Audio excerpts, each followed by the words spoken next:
This is the Barbecue Central Radio Show, which is recorded live each Tuesday at 9 p.m. Eastern Standard Time. The Barbecue Central Radio Show is being brought to you by The Barbecue Guru, the original creators of automatic temperature control devices, now offering 4 different models for you to choose from.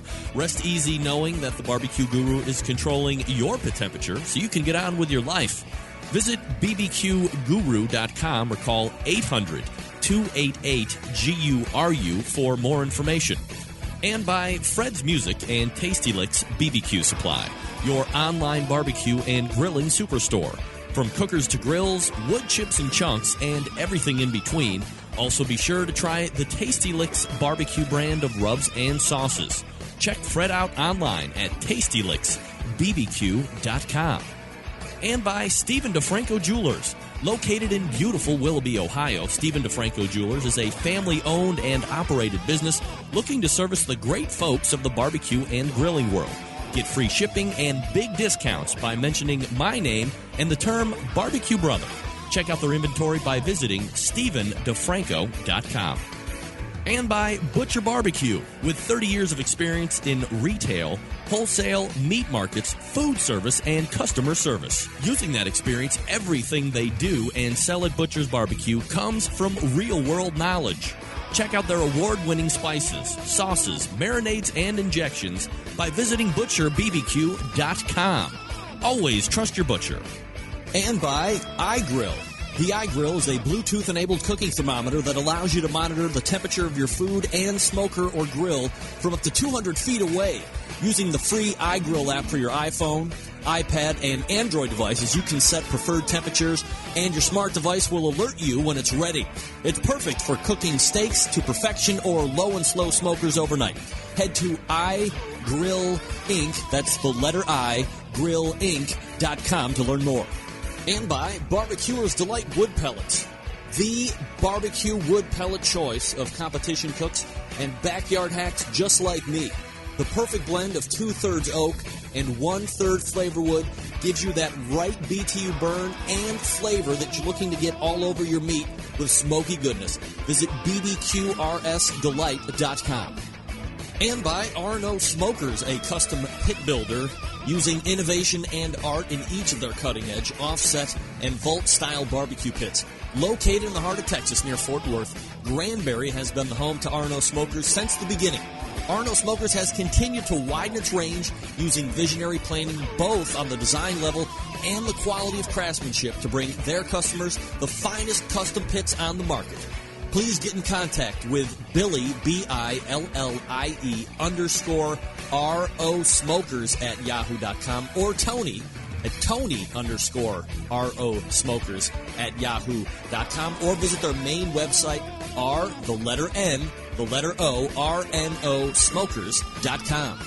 And by Green Mountain Grills. Discover something you're really going to love. Cooking with pellets. Green Mountain Grills are widely available across the country. Top-of-the-line manufacturing, but not the highest in price. Visit greenmountaingrills.com to get started on your pellet adventure today.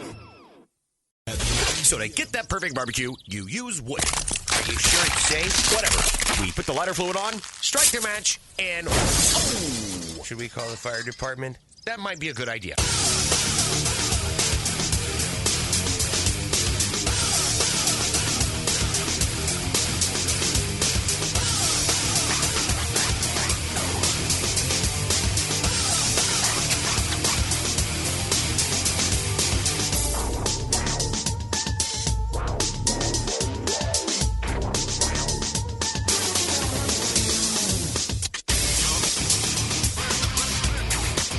All right, good evening, and welcome to the Really Big Barbecue Central Show.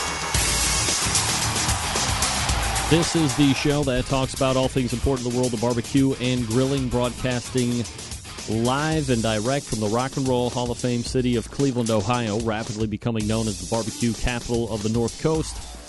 I am your program host, Greg Rempe. Happy to have you aboard here on the show tonight.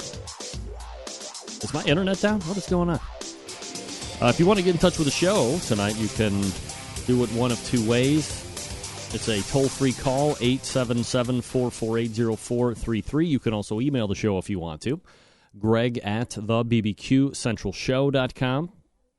Everything else you want to know about the show can be found at the main website, thebbqcentralshow.com. Just that easy. All right. I got an extra mic. Oh, all right. That's what is going on. I got an extra mic open somewhere. I can't figure out where the hell it's open at. Damn it. Nevertheless, happy to have you. Great show lined up for this evening. In case you didn't jump in on the newsletter tonight, obviously it looks like there might be something wrong with the chat room as well because it's not refreshing for me. Maybe I will just go ahead and refresh it just because. Coming up in about 13 minutes from now, here we go. Coming up in about 13 minutes from now, we're going to be joined by a first-time guest and a second-time guest of the show. Barry Martin and Larry Gain join me. Welcome to the Cookout, Barry Martin, and Embers and Flame, Larry Gain. Also, you would recall Larry if you are a follower of the social medias and so forth. Larry was the founder, creator of Barbecue Grail. Barbecue Grail, Larry also credited with the Moink Ball creation. Meatball wrapped in bacon, moink. Part poink, part poink. Part pork, part meat, moink. Meat, pork, oink. Poink, moink, right. We're going to talk to them on a couple of different hot topics tonight. Very excited to meet Barry. Followed him for probably a number of years now. I did some work with Charbroil, and he's a published author, all that great stuff. And then, catching up with Larry as well, talking about a few different things. So we'll actually probably have them around 2 segments. Then we'll move into the second hour. 10:14, a regular contributor to this show, a overall good guy, a guy who has won more Emmys than anybody I know. Sam Zion, Sam the cooking guy, joins me. And then to help me close out the show in fine and spectacular fashion, a monthly contributor to the show, creator of the Grill Girl blog, Robin Lindar, is joining me. Got a bunch of topics to talk with her about as well. So, jam-packed show. Load in as you would normally. Blast off an email if you could right now. Make a social media post, whether it be through Facebook or Twitter or whatever. Let everybody know you're watching the show right now or that you're listening to the show. Not everybody watches it. You get it on your smartphone. You get it on your Internet Protocol radio, however you're getting it. A couple different websites to check out if you want to spread the love. Video-wise can be found on the computer at OutdoorCookingChannel.com. You can also find it on Roku if you have a Roku device at home. Go to the Outdoor Cooking Channel app, download that on the Roku, and then click the live stream. Right there it says Watch Now. It's the very first square in the application. I'm the second square, although I think it highlights to that automatically. Go one over to the left. Said Watch Now. You can watch the show or whatever is queued up for the live stream right there on Roku. If you stream it through your smartphone device, just like the audio style, I certainly appreciate that as well. TuneIn Radio is the place you want to go for that. TuneIn, TuneIn, and then search BBQ Central. That should be all you need to do. And you're off and running. Save it as a favorite so you don't ever forget it again. All right, I want to give a quick shout of thanks to Jesse Black and the gang over at ThermoWorks. You know them, they make the ThermaPen. ThermaPen right here.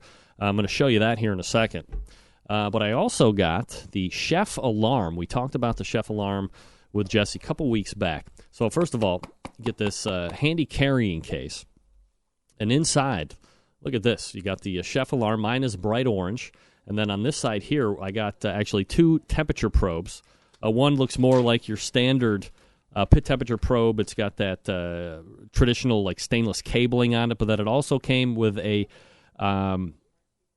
Pro Series high temperature probe and cable that will withstand the high steam of an oven environment. The cable also withstands higher temperatures than consumer-grade oven probes, up to 700 degrees. It also has a hook to put it on a grill grate or however you're going to use it. Again, so 2 probes there. But then if you slide this out, right in the back, you can see now it's on. It does have a backlight feature. So you can see now it's on, now it's off. It has a timer. So if you just click it from start, you see it's going to start, I already had a time set there. So it's you can see it's starting to count down from 10 minutes, and then you can certainly clear that out as well. If you go, if we clear out clear out the timer, and now if you hit start, you'll see it's going to start to count up. See, there it goes, counting up. 2. It's flashing 3, 4, 5. It's got low temperature setting, high alarm setting, low alarm setting. So if you reach those particular thresholds of temperature, sometimes you got to catch something on the way down. So this actually allows you to set a temperature on the way down. A lot of things don't allow you to do that. And then it's got a very loud and adjustable alarm as well. It's got 2 really high-powered magnets right there on the back, and then when you're done with it, it's got an on-off switch right there. So you hold it down, and then poof, there it goes. It's off. And tuck it right back into the handy-dandy carrying case. Zip it back up, put it somewhere where you won't forget it, and then you're all set to go. Now, the other thing I wanted to show you, this is, yes, a Thermapen, but it is a backlit Thermapen. I'm going to show you exactly what that means, so bear with me here. No, I didn't lose anything. We're going into the dark. Let me switch on my wireless microphone here and make sure that I can see what I am doing. Projector number 1. All right. Now, how many times have you been out on the deck? It's the middle of the night. You're going to go temp some meat, and you want to make sure that the temperature is where you need it at, but unfortunately, with the standard style Thermapen, you can't see. You got to bring out a flashlight. The backlit Thermapen fixes all of that. Like right now, I have the Thermapen right in front of the camera. This is how you would normally see your temperature outside in the dark. Can't see it very well right now. We eject the thermocouple here, and then boom. Now take a look. 78 degrees or whatever it is. I can't see what it says. Let me take a look. 77 degrees right there. Now let's go ahead. You can see again, now it's closed, regular dark state, backlit, open, boom, right there. Doesn't get any easier, doesn't get any better than that. Now you can sit there and take all the temperature probes you want. Plus it's smart. What does smart mean? Watch this. You can see here. Now we turn on the light, and hold on. The light will not come on. It's a smart light. Now the backlight is not on. We'll go ahead and turn this back off. Now the light is kicked back on again. So you can see, not only is it very convenient to have this light, we're going to make our way back over to the Console of Excellence. Not only is it a great feature to have in the sense that you're going to be able to actually see what you're doing from now on, but you're also going to be able to conserve that battery otherwise, because it just, every time you take the probe out, it doesn't just stay on backlit mode. It's smart technology. So once again, you can see we're in the dark, or we're in the light here right now. We're back at the table. You can see it, but the backlight is not on. Once there's obviously a sensor in there, and once it reaches a certain threshold, then bang, the light comes on. Especially in the dark. I can't tell you how many times in the middle of the night or very early in the morning when it's a little bit dark out, and I got the Thermapen, and I have to bring an additional light out with the old style in order to make sure that I can see what temperature I'm at. With the backlit, again, it takes care of all of that. Thermoworks.com. That's Thermoworks.com. Check it out. Pick up one or both. Plus, they also have just the regular, loud-ass alarm. That's not exactly what it's called. Jesse would probably have the proper name for that. But the Chef Alarm is great, especially if you're looking for more of a high-powered oven-style thermometer. You can use that to cook turkeys, roasts, whatever, and then you can transition it right outside of the smoker. It's great. Thanks again to Jesse Black and the great folks over at ThermoWorks for those products. I will use them with reckless abandon. Well, not reckless. Don't forget, some point tonight, Cheese or Font to win a pit barrel cooker. Last week it was Don G. This week it could be you if you're listening live and you're ready to pay attention. Keep that contest phone number handy, 877-448-0433. Folks, R&O Smoker is a custom pit builder, combining innovation and art in each of their cutting-edge offset and vault-style barbecue pits. Located in the heart of Texas, near Fort Worth, Granbury has been home to R&O Smokers since the beginning.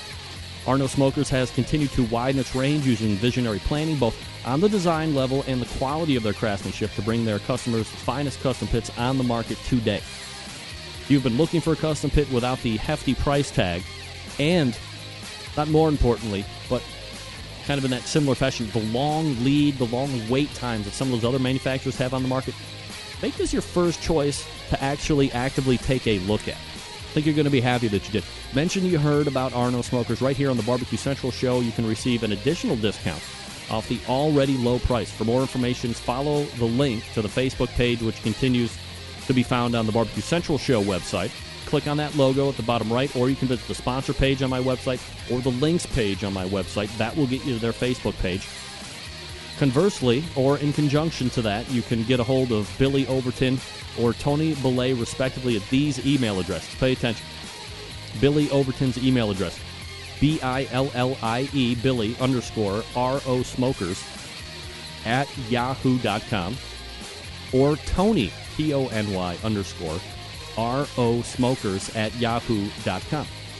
Now, just like here on this show, we give away some stuff during the course of each show. Don't forget to check out RO Smokers' Facebook page. They are regularly doing weekly drawings for giveaways from their barbecue partners as well. You can't lose. You can't lose on any side of the coin. RO Smokers, proud sponsor of this show, proud to have them. Visit their Facebook page, which can be found through my website, Barbecue Central Show website. Click on the logo, go to the sponsors page, go to links page, you name it. And they'll get you up and running, help you get a quote, customize a pit if that's what you're looking for. Arno Smokers. We're back with Barry Martin and Larry Gain, Barbecue Grail / Embers and Flame. And welcome to the cookout. Straight away. Stick around, be right back.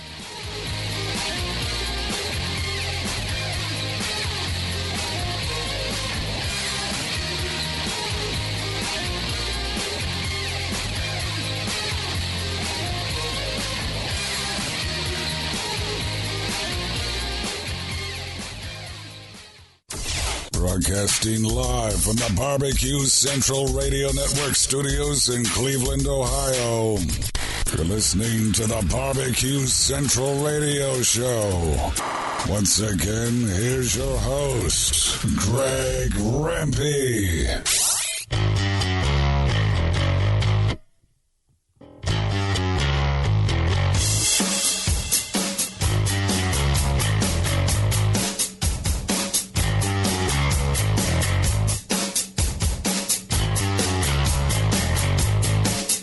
All right, we are back. 877-448-0433. Greg at thebbqcentralshow.com if you want to jump in tonight. All right, where am I here? My first two guests tonight are here to help break some myths, give their takes on the hot topics of the day in the barbecue and grilling world. One is a returning guest to the show, the other a first-timer. Let's head on over to the proverbial hotline and welcome in Barry Martin and Larry Gain to the show. Okay, look, both of these guys have some video going. Larry and Barry, how are you guys? Thanks for joining me tonight. Barry, are you doing fine? Larry always speaks for me. I'm well, thank you. Great. All right, so Larry, I just want to confirm no video for you, but Barry you said Barry would show up in his underwear. He has a sweater, glasses. He's well-dressed. What are you talking about, Larry? Well, Barry is a unique individual, right. And he likes to write comfortably. And so oftentimes he just finds himself in the middle of the night writing in whatever he's wearing. At least that's what I've heard. Hey. Well, would you like to confirm or deny that myth, Barry, right off the bat? All I'll say right now is that I'm naked under my clothes. Hey. And Porky, other than that, I got nothing on this topic whatsoever. Where I come from, Barry, we call that Porky Pig Barbecue, and I know Larry can back me up on that. Yeah.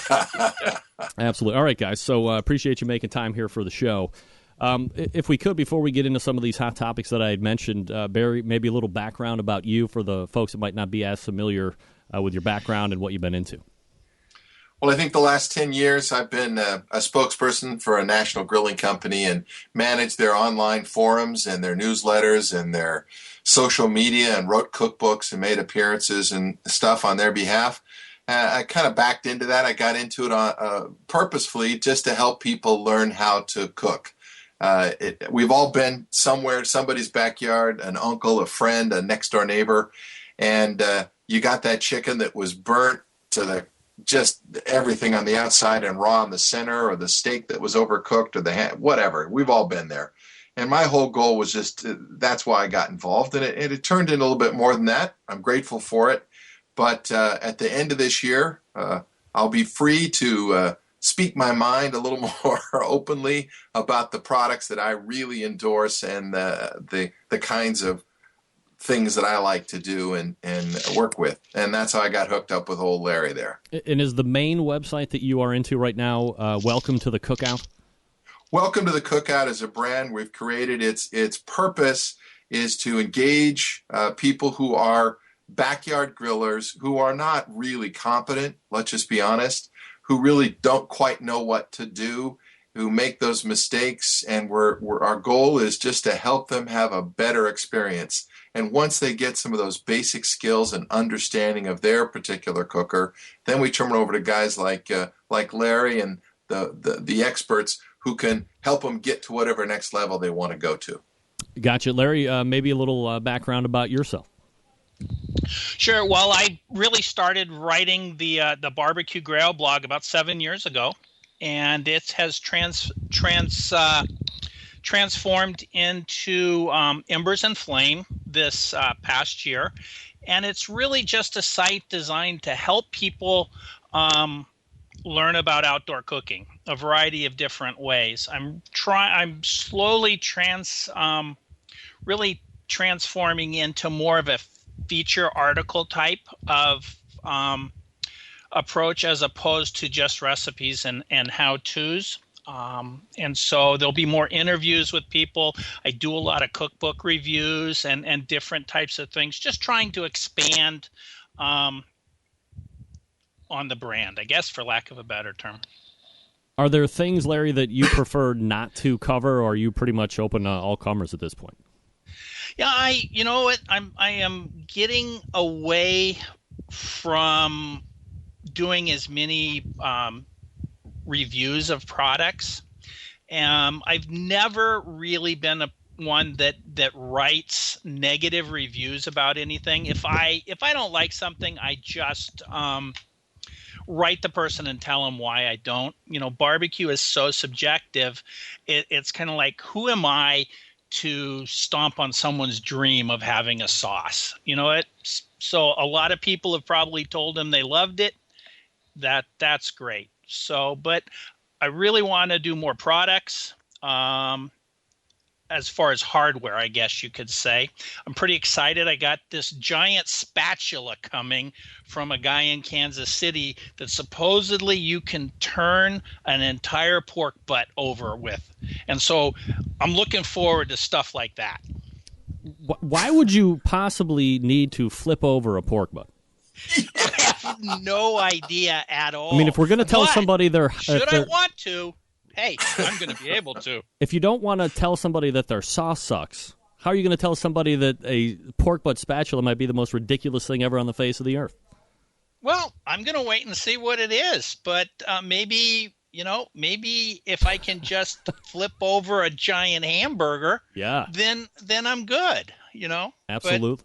But I'm waiting to see. Larry Gain and Barry Martin joining me here on the show. Welcome to the Cookout.com is Barry's website. Larry Gain is embersandflame.com, formerly of Barbecue Grail. All right, so let me start with you here, Barry, on this one. And you kind of touched on this a little bit when we were kind of outlining some ideas and concepts to talk about tonight. And one of those things was grill snobbery. And I said, and I made no bones about it, I might fall into the snob part of the grill aspect of things. What do you mean when you talk about grill snobbery and maybe overcoming that aspect? Well, I think anytime you get a group of people who really get into a subject, I don't care what it is, tennis, golf, baseball, football, hunting, there's a hierarchy begins to evolve. And if you don't have this, or you don't have that, or gee, you should do this, this kind of thermometer or that kind of controller or use this kind of whatever. You're just not there. And I think companies, having spent 25 years in ad agencies marketing products, we of course know how to exploit that and leverage that. You're not good enough unless you have that product. But the reverse of that is, I've seen some pretty amazing food cooked by people who have some skill sets on stuff that doesn't look like it should be a grill or a cooker. And in golf, what do they call it? The 30-day rule. You buy a new club, you spend a ton of money for it, and of course you play better. But what I see over and over again is these exorbitant costs for products that really aren't a whole lot better than the basic stuff that a guy can put together in his backyard. I mean, Larry and I both joked with each other that we've set up bricks and grates and cooked over coals right on the ground, and that does a pretty dang good job. So anything much more than that gets fancy. Now, I'm not bad-mouthing really well-designed products that absolutely deserve to get the money they charge for them because they're well-made and they're going to do a whole bunch of stuff. But I'm just saying the group that I work with, that I hope to help, are the guys who go in and the families who go in and they spend no more than $100 on a gasser, or maybe $60-$70 or less, $30 on a charcoal grill. That's the largest segment of the population, and those are the folks I want to help cook good burgers and good steaks and good chicken. Larry, do you have a take on the snobbery aspect of buying grills and so forth? Well, Barry takes it from that point of view, and I think my point of view is probably slightly different. And what really illustrates it is not too long ago, I had an opportunity to interview a fairly famous, at least on the barbecue circuit, individual who proceeded during the course of the interview to basically insult everything, every way I did something. You personally? Well, because a lot of the ways I do things, he said were the wrong way to do it. Now, I think I turn out pretty good food. People are happy. And so for him to say I did it, I'm doing it wrong is kind of counter to the whole philosophy or the whole lifestyle or attitude of barbecue, which is let's gather around the flame, let's enjoy each other's company along with some good food. And when we start to take that attitude of, well, the only way to do something is this way, is a particular way, we start to tear that whole attitude and philosophy apart. So what I'm hoping is that as barbecue becomes more and more popular, that we can get away from arguing about whether cooking something on a grill is barbecuing, and whether, this whole low and slow, if you have to use oak, you have to use hickory, it has to be this way, it has to be that way, we can't foil, all of those things, and just enjoy it for what it is, good food. All right, so you've brought up an interesting second subject here. We'll get into that here in just a moment, but let me just kind of tie up that first debate pretty quickly, and it's this. Where I potentially see myself in grill snobbery is, it's not how you're describing what's barbecue or what's grilling, if you're using foil or not. For the guy that is buying that $100 gasser that Barry was talking about from a Lowe's or a Target or whatever, my concern, or I guess where my perceived snobbery is, if he uses it even a little bit, there's a good chance he might be buying one in a year or 2 years. If he doesn't cover it, if he just leaves it out, it's not going to be as well made to withstand the rigors of environmental changes, what have you. So he might be spending another $100 in a year or 2 years, where if you spend $600 on, No Names Please, nice grill, you're going to get a little bit more time, you're going to get a better cooking experience. Snobbery, maybe, but having a little bit more experience in this industry sometimes spending a little up front gets you a little bit more on the backside of things. I agree with both of you, because we've all got plenty of time cooking, and so we know that we want to get this particular cooker because we know those knobs aren't going to melt and come off, and we know those grates are going to hold up for a couple of years. And we could get into brand names and all that, and I will probably all be in sync on that. I'm really in sync with Larry, and I think that applies to that guy, to that family, that they might desire that better grill, but they can't afford it. Mm-hmm. And so that $100 spent, or that under $100 spent, is what they got. And so my hope is that I'll be able to help them get the most out of it they possibly can. I mean, Greg, I'd hazard a guess that you and Larry and a half a dozen people we know could walk up to a piece of rust with one little bad burner in it and figure out how to make something on it. But the average backyard person doesn't. So I'm just trying to focus on them, engage them, find out what they're cooking on, and help them do a little bit better job. Then they'll get the bug, and then they'll go buy something, save their money, and buy something else. And before you know it, they'll be asking us to review their sauces. Barry, do you have a take on barbecue and grilling and what's what, and the staunchness of some thinking that barbecue is this way, and this way, and grilling is two different? Well, let me simplify it. Barbecue and grilling, two different cooking methods. Do you subscribe to that anymore? Of course, technically, grilling is over high heat and barbecue is indirect heat. And generally speaking, there's wood involved with barbecue and not necessarily in grilling. Heat is heat, and whether it's convection, conduction, or radiant heat, that's what you're using, whether you're indoors, outdoors. And when you add smoke to it, you're going to get some smoke flavor, etc. The rule of thumb we always had on my forums were simply, as long as it's food safe, however you cooked it, if your family likes it, that's the right way to do it. And I just don't get that worried about it. With my audience, when you get into people who want to become, more of an aficionado, they want to follow a path and do things according to a certain technique or a certain style, that's fine.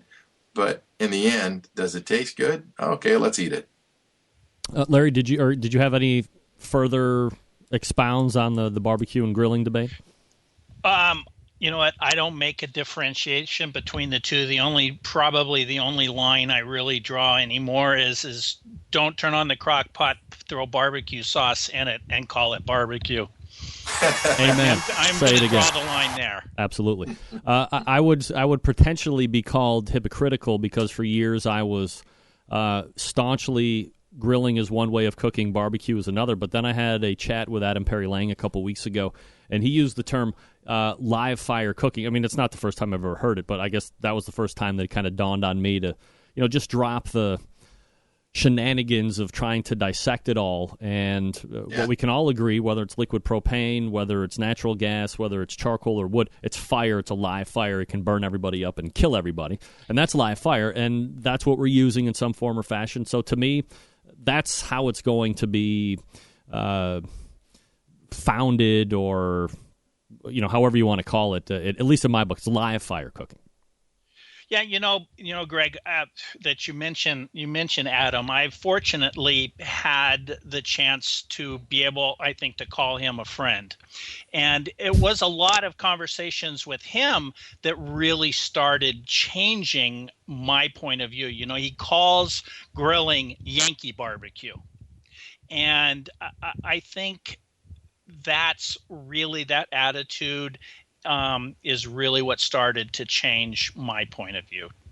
All right, guys, so I can't believe how quickly the segment has evaporated through us here. We're almost through 17 minutes just like that. If I could briefly touch on kind of a new hot subject. Last week, the Barbecue Hall of Fame for 2013 was announced. You have Myron Mixon going in, George Stevens, obviously, of Weber, and Adam Perry Lang. Barry, if I could get your take on who's getting inducted, and if you have any issues with anybody going in this year. I have absolutely no issues, and I promised that I would defer all comments on that to my esteemed friend and colleague, Larry Gann. You can use those words together? Larry, your take on the 2013 Barbecue Hall of Fame class? Looking at this year's and last year's, the first one, I really have no real complaints about it. My only concern is I'd like to see another category, because I think that category that Myron and Johnny Trigg last year were inducted into is going to turn into strictly a competition type category for the Hall of Fame. And there are so many famous barbecue pit masters that deserve to be recognized. So maybe a veterans kind of category would be nice. I mean, we need to honor someone like Walter Jetton, who basically, LBJ's pit master, who for all intent and purpose invented Texas barbecue, or made it popular, or the guy that did the first 50-gallon drum smoker, not an ugly drum smoker, but the old school one. So there's lots of people out there. Does Myron deserve it? You bet. I don't think anybody in recent years has done more to promote barbecue than Myron has. And I can't disagree with Adam Perry Lang at all. And how do you argue with Weber? I don't think you can argue with Weber. Great for the business entry. I don't have any problem with Myron Mixon going in. I do tend to agree with you, Larry, on making sure that if we're going to call it a pitmaster category, that we don't exclude or that we don't overlook people that aren't in competition. I absolutely agree with that. The category that I have a problem with, I had a problem with it last year, I have a problem with it this year, and it's not necessarily with the people, but it's necessarily with the people, is this celebrity category. So here's what you have. Last year, you have Guy Fieri. I will make no bones about the fact that I think he is absolutely unqualified to be in a Barbecue Hall of Fame. Does he compete on barbecue? Yeah, maybe. I don't want to hear anything about the Motley Q crew bull crap. I mean, he's not out there cooking with those guys on the circuit weekend in and weekend out. I mean, it's just a proven fact. But celebrity, yes. If I walk down the street with Guy Fieri, 10 out of 10 are going to know him. Nobody out of 10 are going to know me. And unfortunately, probably 0 out of 10 are going to know who Adam Perry Lang is this year, and he's in as the celebrity category. That needs to be rectified, but I don't know how to fix that. Do you guys have any take? Barry, do you have a suggestion on that? Well, you make a really good point. Who's getting the most face time on media, is where you get attention. So whether they're using somebody as bait to bring more people to the world of barbecue, I guess that's okay. But I'm kind of with Larry on this. I think celebrating the roots and the traditions and the guys and the women, too, who are, shoulder to shoulder in the heat every day. I have tremendous respect for people who don't compete, but, man, they cook some great barbecue.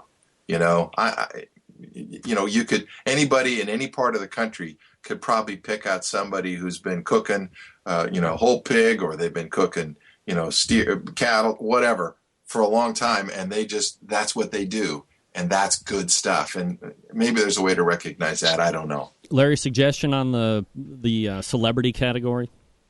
Well, first of all, the category is celebrity/humanitarian, and I would suggest Larry's upset that he wasn't nominated. I think we've uncovered it. We've uncovered it. No, that's not it. Not it at all. It's the hairpiece, Larry. Yeah. All right. Where was I? All right. So, Adam Perry Lang, you know what? I'll defend that choice more than I would ever possibly defend last year's. And that, as an example, I looked at Adam being inducted from the humanitarian standpoint. He just spent 6 weeks cooking barbecue in Sacramento on the backlot of Jimmy Kimmel's show to benefit a variety of homeless and food banks and things in the Los Angeles area. Most people don't know that, and I think that's the true idea of what a humanitarian is. Yeah, are they just gonna go out and pick people for the sake of getting publicity, they probably are, right? Nobody probably got them more publicity than Guy being inducted last year. Like, maybe it's a fact of life. But you're right. I agree with you completely, Greg. All right, so I think there needs to be some things ironed out with that particular category, but things we don't need to iron out are the fact that we're going to have Barry Martin and Larry Gain perhaps back in a panel-style discussion sooner than later. Guys, even better than expected, you can find Barry Martin. Welcome to thecookout.com. Of course, Larry Gain can be found at embersandflame.com. Guys, really appreciate the time tonight. Thanks for coming on. Thanks, Greg. Thanks, Greg. You got it. There they are, Larry Gain and Barry Martin from Welcome to the Cookout. That's Barry Martin's website, and Larry Gain from the what was the Barbecue Grill, now Embers and Flame. Excellent. Something needs to be done with that category. I agree. John Dawson said 6 weeks does not a humanitarian make. I mean, if we're going to do humanitarian, Stan Hayes and Jeff Stiff from Operation Barbecue Relief should be immediately inducted into the Hall of Fame. Who's done more humanitarian work in barbecue than them? Nobody.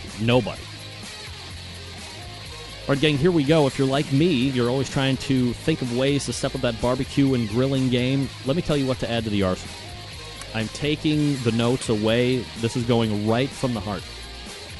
First, hit the website, butcherbarbecue.com. Dave Bosca, Butcher Barbecue, longtime sponsor of this show. Can't put into words how much I appreciate his support of this show. Let me talk to you about chicken. You know, what do we know about chicken in its greater form as you're cooking it? You know, it's tasty. It's kind of a blank canvas. You can really assault it with different flavor profiles to see, you know, what might work for you and the family or what might work for the judges.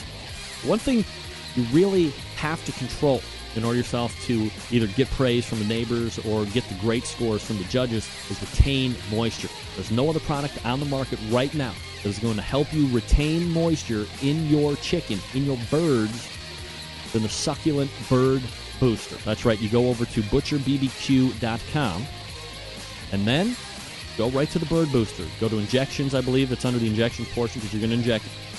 You know, if you brine a bird, and I talked about it with Dave here on the show a month or 2 months ago, whatever it was, you know, you're getting 7% retention for 24 hours, whatever it was. When you use the Bird Booster injection, you're cranking it up times 3. You're retaining 21% moisture. I mean, are you freaking kidding me? I can't, but why would you forego the extra moisture content yield in your poultry, skip away without using Bird Booster, and just sticking it in brine like people have been doing for the last 30 years? You know, things evolve, things change, things are even better. You can even combine 2 flavors to get what you want. Chipotle herb, honey herb, original honey. It doesn't matter.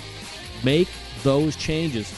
But try the Bird. I'm asking you as a friend. Try the Bird Booster, and then you tell me if I'm wrong. Actually, tell Dave he's wrong first. Then you come and tell me. Because if he doesn't beat you up, I'll knock you out. Proof is in the pudding. Scientifically proven. ButcherBBQ.com. That's ButcherBBQ.com. We're going to give away the last pack of the Daigle family sauce and rub. Then tell all your friends and neighbors it's time to win a pit barrel cooker after that. Cheese and font coming up. Stick around. We'll be right back.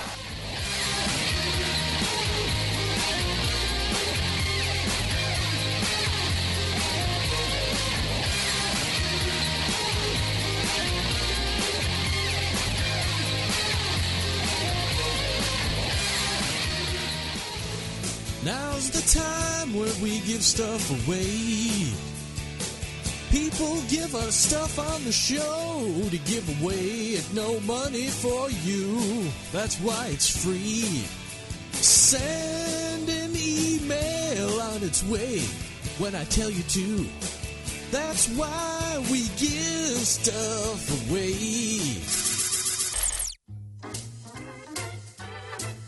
All right, this is the last pack of the Daigle Family Company sauce. It's their website, CajunSweetAndSourSauce.com. CajunSweetAndSourSauce.com. From what I understand, the sauce is knuckle licking good as well. I'm going to try a whole bunch of those sauces this coming weekend.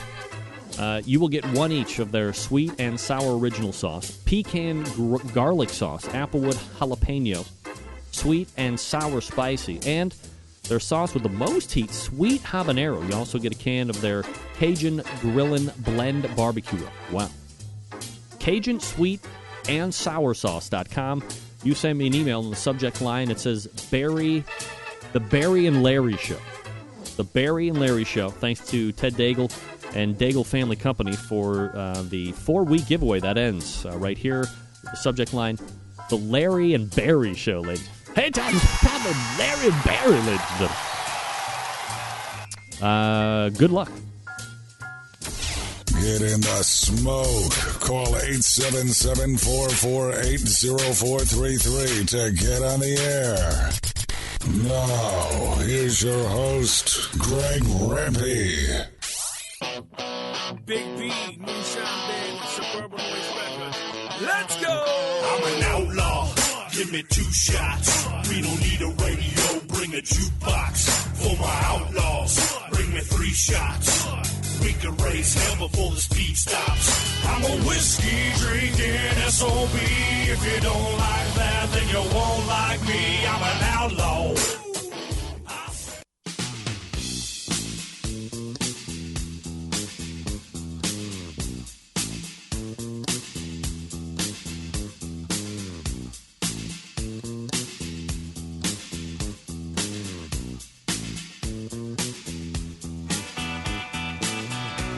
All right, ladies and gentlemen, it is me, El Smokebo, here to tell you that it's your chance to win a pit barrel cooker. That's right, El Smokebo on the EIB network. That's right, the excellence in barbecue. I am your host and teacher, of course, on the advanced studies of conservative barbecue at the Chicken Wing Barbecue University. ElSmokebo.com if you want to check me out, ladies and gentlemen. Ladies and gentlemen. Hey, El Smokebo, ladies. All right, your chance to win. We're going to be playing Cheese or Font tonight. Let me get the right music up here. Don't want to be messing around. All right, here we go. We got people lined up already. Here we go. All right, who's this? Hey, this is Shan from Missouri. You said Shan? This is Shan. Shan, last name? Glenn. Shan Glenn. What's up, buddy? Hey, man, what's it going? Loyal Centralite, Shan Glenn. Shan, we're going to be playing a game tonight. It's called Cheese or Font for your chance to win a pit barrel cooker. So here's what we're going to do. I'm going to give you some names. You have to guess pretty much immediately if it's a cheese or if it's a font. And if you get 2 correct in a row, you get to win a free $300 pit barrel cooker. Are you okay with that? I'm okay with that. All right, Shan, are you ready to play cheese or font? Oh, twist my arm. All right, question number 1. Fenwick, cheese or font? Fenwick is a font. That's absolutely correct. Fenwick is a font.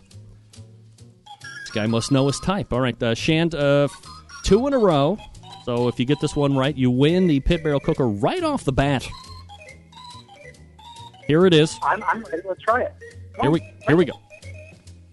Kavoon, cheese or font? Kavoon is a cheese. Oh, no! We suck No. again! Kavoon is not a cheese. It is indeed a font. All of these were well played and established. Who we got on the line here? Hello, who do we got on the line? Sir, got to pay attention. If I come to you, if I say, hello, who's this? You're on. All right, who we got on the line here? It's David from Warren, New Jersey. David, how are you, buddy? I'm great. All right. David, we're going to play cheese or font. Are you ready? Yes. All right, here we go. First question. Furore, cheese or font? Cheese. Oh, no! We suck again! Furore, not a cheese. Sorry. Don't worry, we still got callers coming in. Let's see. All right, who do we got on the line here? Sylvie. Who is this? Sylvie. Kathy? Sylvia Curry. All right. Are you ready to play cheese or font? I'm ready. All right, here we go. First question. Pusab. Pusab, cheese or font? Font. Correct. Pusab is a font. Very good. All right, question number 2. For all the marbles, Ristretto, cheese or font? Cheese. Oh, no! We suck again! Sorry. No. Ristretto is a font. These are very tricky, I know. Very tricky. But this is a $300 grill we're talking about. You just can't think you're going to be winning right off the bat just like that quick. We do have a winner of the Larry and the Barry and Larry show. All right, who do we got on the line here? Jeff Humper. You said Jeff? Yes. Jeff, how are you, buddy? Not bad by yourself, Greg. I'm doing absolutely fabulous, Jeff. Thanks for calling in tonight. We're going to play cheese or font for your chance to win a pit barrel cooker. Are you ready? Yes, sir. All right. Cheese or font, Jeff? Hominis. Cheese or font? Font. That's absolutely correct. Hominis is a font. All right. Cheese or font? And this one is for all the marbles, Jeff. Carensmore. Cheese or font? Cheese. Absolutely right. Carensmore is a cheese. Jeff, you are a winner, buddy. Awesome. All right, so here's what you got to do. First of all, you have to, if you haven't already, and I've made it quite clear, you have to go over to the Pit Barrel Cooker Facebook page and like them. That's part and parcel of the deal. Okay. And then you have to send me in an email, just in the summary line, put Pit Barrel Cooker winner, Pit Barrel Cooker winner, and then send me your mailing address, send me your name, and then send me a phone number. Okay. I will forward that over to Noah Glanville over at Pit Barrel Cooker, and I would say, it'll probably take about a week to ship out to you, but we'll keep in contact, make sure that everything happens. But anyway, you are a winner, Jeff. Awesome. Thank you very much. Yeah, you got it. Get that information to me, and we'll get you taken care of. It's Jeff from the 812. Wow, look at that. Patrick thinking he got screwed. Well, let's see how many. 1, 2, 3, 4, 5. It took 5 times to get a winner. Wow. All right. We can ditch the Milt Buckner for now. All right. So that's the second giveaway of the Pit Barrel Cooker. This is a substantial giveaway we're talking about. If you have never seen a Pit Barrel Cooker, let me go ahead and throw it up here. pitbarrelcooker.com. It does kind of look like a ugly drum-style smoker, I suppose. But that's what it looks like. It's a 30-gallon drum barrel. And there's Noah Glanville right there. Look at this guy. Let me scoot through here so everybody can see what this looks like. He's unboxing it. Now, that's what it's going to look like when it actually shows up to your door. All right, here it goes. Don't forget, for the people that have won it, special attention to the little horseshoe bottom. You know, that's the stand. Don't throw the stand out. Don't put it in the cooker like I did and think it was a charcoal center piece. That's not right. No. Not mine. So this is what it looks like here. 30 gallons. No problem. Looking good. All right. Could be one of the longest videos I've ever seen. Take a look at the photo gallery so you can see what it looks like. Oh, wow. And here's what's unique about the Pit Barrel Cooker is, let me see.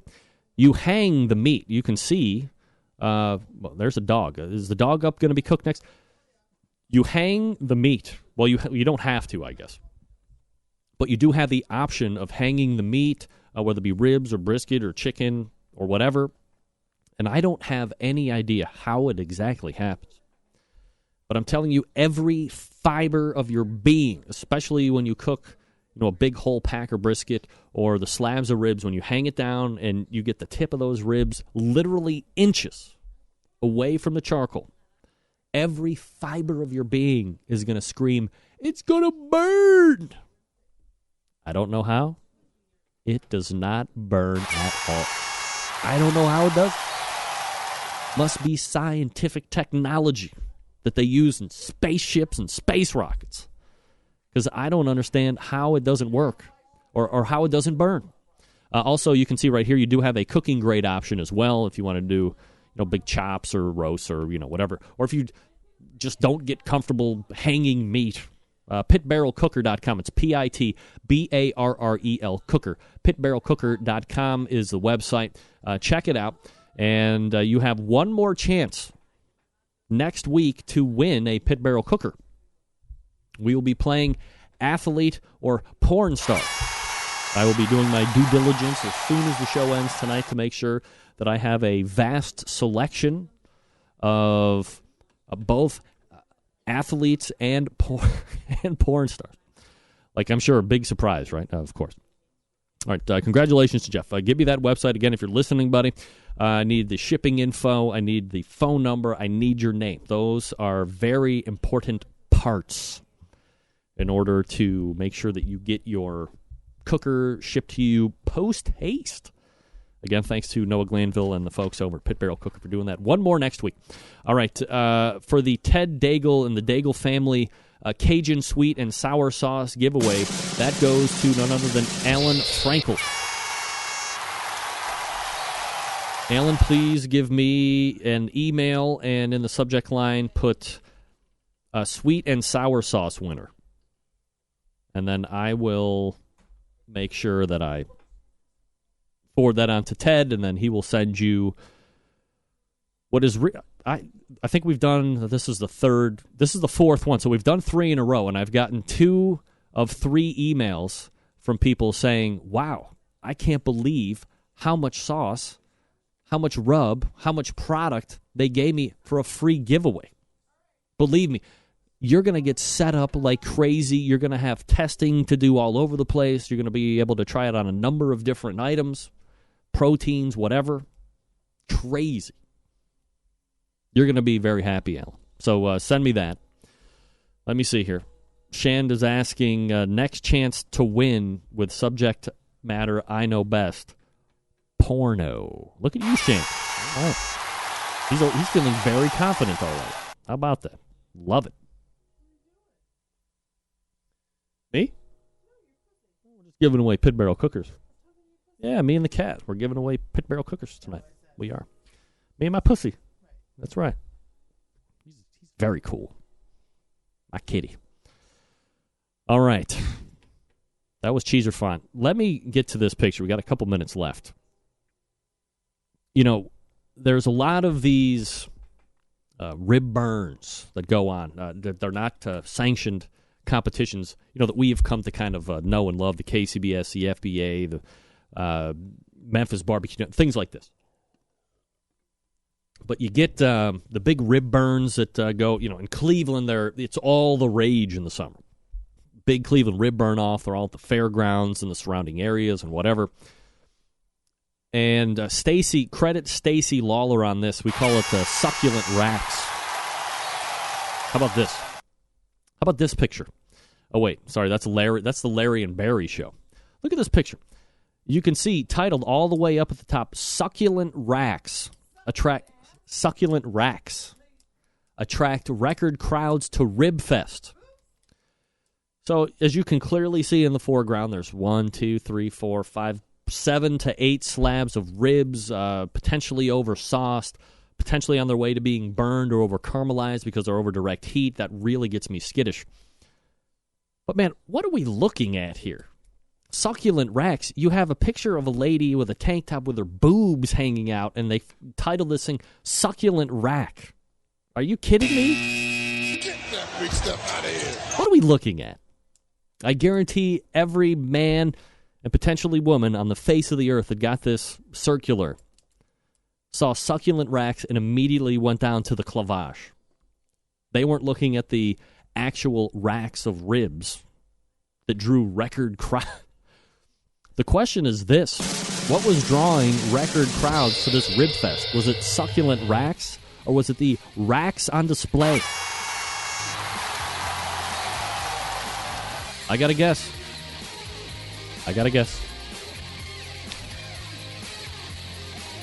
Gang, got a party going on this weekend? Got a big one planned the next couple weeks? Don't be the schmuck. Don't be the schmuck that is going to get caught up in his own party. Here's what I'm talking about. It's the iGrill. It's going to help you be able to enjoy your party without being a slave to the cooker. By the way, coming up in October, we will be doing a contest for a free iGrill unit, so stay tuned. October, next week, next Tuesday, October 1st, believe it or not. Start of a huge competition month. The iGrill is a Bluetooth-enabled cooking thermometer that pairs with your Apple or Android device using the free iGrill App Pro, which can be downloaded in the iTunes App Store or the Google Play Store, depending on which operating system you have. The Bluetooth range up to 200 feet, so you can monitor your food from practically anywhere in your house. That gives you the free time to do what you want with the assurance that your food is being cooked perfectly. Go watch the game, have a beer, have 4, mow the lawn. iGrill's got your food covered. The iGrill has dual probe capability, so you can monitor 2 different pieces of meat at once. You can also opt for the ambient temperature of your smoker using the using the ambient temperature probe. That can be purchased at this website, iGrill, G-R-I-L-L, Inc., I-N-C, iGrillInc.com. Now, within the app, you can set maximum and minimum temperature settings. If your grill gets too hot or cold, your smart device will alert you. Enter promo code CENTRAL, C-N-T-R-A-L, CENTRAL, at checkout for 15% off everything at iGrillInc.com. That's I, the letter I, grill, the word I-N-C, Inc., iGrillInc.com. Don't forget, they also offer free shipping on all orders over $50. So if you buy an iGrill, it ships for free. You don't have to pay extra for shipping. The free iGrill app is also iOS, Facebook integrated, so you can upload pictures of what you're cooking right to the iGrill Facebook page if you want to. The app also has a globe feature that shows you all of the other iGrillers around the world, not only next door, but around the world. You can also use the graph to monitor the speed at which your temperature is rising. Reference that to how quickly you're cooking. Make adjustments. Like I said, it's about $80 MSRP, so you get free shipping on that. Coming up in October, as I said in the beginning, we will be doing a contest for a free iGrill unit. So stay tuned for that as well. But you want to go to the website right now, iGrillInc.com, and then use CENTRAL for everything you buy to get 15% off. That's promo code CENTRAL for iGrill Inc. We're coming back to wrap the first hour. Stick around. We'll be right back. Broadcasting live from the Barbecue Central Radio Network studios in Cleveland, Ohio. You're listening to the Barbecue Central Radio Show. Once again, here's your host, Greg Rempe. All right, a quick transition out here, just so I can meet the clock. Second hour coming up. Big stuff planned. I'm going to get a new drink of water. I suggest you do the same. You are listening and watching the Barbecue Central show right here on the Barbecue Central Networks. From my heart and from my hand, why don't people understand my intention? Happy to have you aboard here for the really big barbecue show. We cook because we have to, and we grill because we want to. Fine, how's it going? You have a great show. I'm a big fan. So what seems to be the problem here? This man looks like he's dead, and he's in the crackle. Charbono! It's all about the Charbono, dude! Succulent fish! What? He ate 54 wieners. But listen, Lavernius, shake a face. I'm shaking like a dog shit peach seeds. We have top men working on it right now. Who? Top men. All right, just like that, we are into the second hour, ladies and gentlemen. Welcome to the show. If you're just joining me for the second hour, or if you're just new to the show, it's called the Barbecue Central, folks. We do it once a week. 877-448-0433 is the phone number. You can also email Greg at thebbqcentralshow.com. That's the way to get in touch with me. This is a show that talks about live fire cooking, barbecue, grilling. If you prefer to delineate between the two, it's your prerogative. We won't call you a snob too much. Maybe we might. Get that big stuff out of here. You can find us Tuesdays at 9. We stream at OutdoorCookingChannel.com on video. We stream audio on my website through various apps on your smartphone. I suggest TuneIn Radio. Also, if you have a Roku at home, download the Outdoor Cooking Channel app, and you can get all of the archives of this show since we've been on OutdoorCookingChannel.com. And you can also watch the live stream from the comfort of your own couch on your big screen, flat LED, LCD, plasma. Do they even have plasma anymore? I don't know. But you can do it a number of different ways. And then I want to make a point. If you are listening to this show, if you go on my, the Barbecue Central radio network is listed in iTunes. If you go launch iTunes on your computer, you go to radio and you go to talk. In the B's, it says Barbecue Central or BCRN or whatever it says. That streams, you could go listen to this show live right now on iTunes radio if you wanted to. Here's the point I'm trying to make.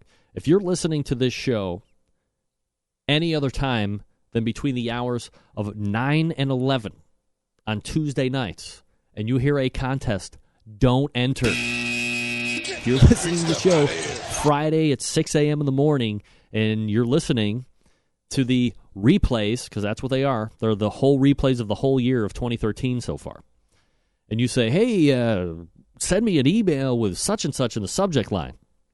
And I got like 5 of those this week. I just want to make sure that we understand that unless it's between Tuesdays, between 9 and 11 p.m. Eastern Time, which is when the show is live, if you hear the show any other time than that, it's not live. Somebody has won. Trust me. Now, on the heels, in order for me to continue to be potentially contradictory, I want to make a big announcement. Starting next Wednesday at 9 p.m. Eastern Standard Time, the show expands to a new day plus 1 hour. For now, it's going to be the Barbecue Central show. It will air from 9 to 10 p.m. Eastern Standard Time, 1 hour. We already have some great things in the works, but I think the show has grown enough to where I can't get to everything I want to talk about in a week, and then sometimes things get left back because new things happen over the course of the week, and I don't have time to grab those things that I was hoping to cover during the regular 2-hour show on Tuesdays. So I've been thinking about it for quite a while. My wife has actually been giving me a lot of encouragement to think about opening up another hour or so of the show during the week at some point, and I thought, Wednesday isn't too far removed from Tuesday. It's closer to the weekend. A lot of people don't leave for contests until, Thursday, Friday. And then I was like, why not expand the horizon a little bit? So we add the new day, Wednesday. So October 2nd will be the first day of the expanded Barbecue Central show. It will still be at 9 p.m. Eastern Standard Time. It will run 1 hour, Eastern Standard, 9 to 10. Recurring segment each and every week. Huge in publication. A big name, respected name, kind of a lightning rod. Some people like him. Most people like him. Some people don't really like him at all. But a vast amount of experience is somebody who has committed to give me one segment each week for the duration, and who knows how long it's going to. I never thought the show would be live 6 years. But to start out, we're both very excited to do it. It's coming back, large and in charge. Ask Dr. Barbecue. Ray Lampe will be in once a week, Wednesdays, right around the 9:10 to 9:14 hour. Still not exactly sure how I'm going to structure the times for this new type of show, Wednesday. But we're going to have Ask Dr. Barbecue. That's going to be the name of the segment. And conceptually, it's going to be either a bunch of questions that we've garnered over the course of a week in between shows that we're just going to kind of answer together, or mostly him, and if I have a take on it, I'll give you my take. Or it might be some subjects that we are seeing getting brought up in chat rooms or being asked about on Facebook pages or Twitter feeds or whatever the case may be. And we're going to give our opinions and advice, again, mostly Ray probably, on ways to cook this or how to build a rub or how to secure sponsorships or building a business plan. Unfairly, I think that this show, the Barbecue Central show, is pigeonholed by some as being only competition. Now, I think if you go back truthfully and look at the archives and see the guests, competition actually plays a recurring role in the show for sure. I mean, I need new content. A lot of competitions happening, especially this time of the year. So it's going to be a portion of what we focus on week in, week out. But I didn't want it to carry over. But it's really not. The overall is more just outdoor live fire cooking stuff. And sometimes not even about that at all. Like when we have Jaws on, Joe Chestnut, talking about cramming 69 wieners down his throat. I just said that. So both myself and Ray thought it would be a great idea to expand this new hour to be not competition related for the most part. Maybe getting in more manufacturers, maybe getting in more celebrity chefs, getting introduced to book authors, and not focus or not have it be as prevalent a part of the show as it is. And leave it for Tuesday. I mean, Tuesday we can competition up. We might even start to focus a little bit more on the competition side of things. Wednesday might grow into a 2-hour show where we focus on everything but competitions on Wednesdays and more competition stuff on Tuesday. Who knows? But if you look at it from in a marketing sense, trying to grow the show, it might not make the most sense to just focus on the super niche of the competitors. I mean, hey, I like talking competition, talking to the competitors and the pitmasters as much as the next, probably more than the next guy. Love picking the brains, asking those questions, and seeing how each pitmaster changes things. So it might not be the worst departure with the new day of the show, Wednesday, this coming Wednesday, October 2nd, to have the recurring guest, which is going to be great. I mean, nobody more respected in the industry, more successful in the industry, making a living at the barbecue thing than Ray Lampe. So we'll revive Ask Dr. Barbecue. I believe there's a website, askdrbarbecue.com. I'm not sure exactly where that goes, but we're going to make use of that. So we're going to be fielding questions from people. We're going to be talking about topics of the day. But that hour is not going to be reserved, specifically for competition stuff. Now, the big stuff, we're going to hit it. There's no doubt about probably next Wednesday when Ray's on, we're probably going to be doing a little talking on the American Royal event because it's coming up that week. It's a huge event. I mean, you can't get around it.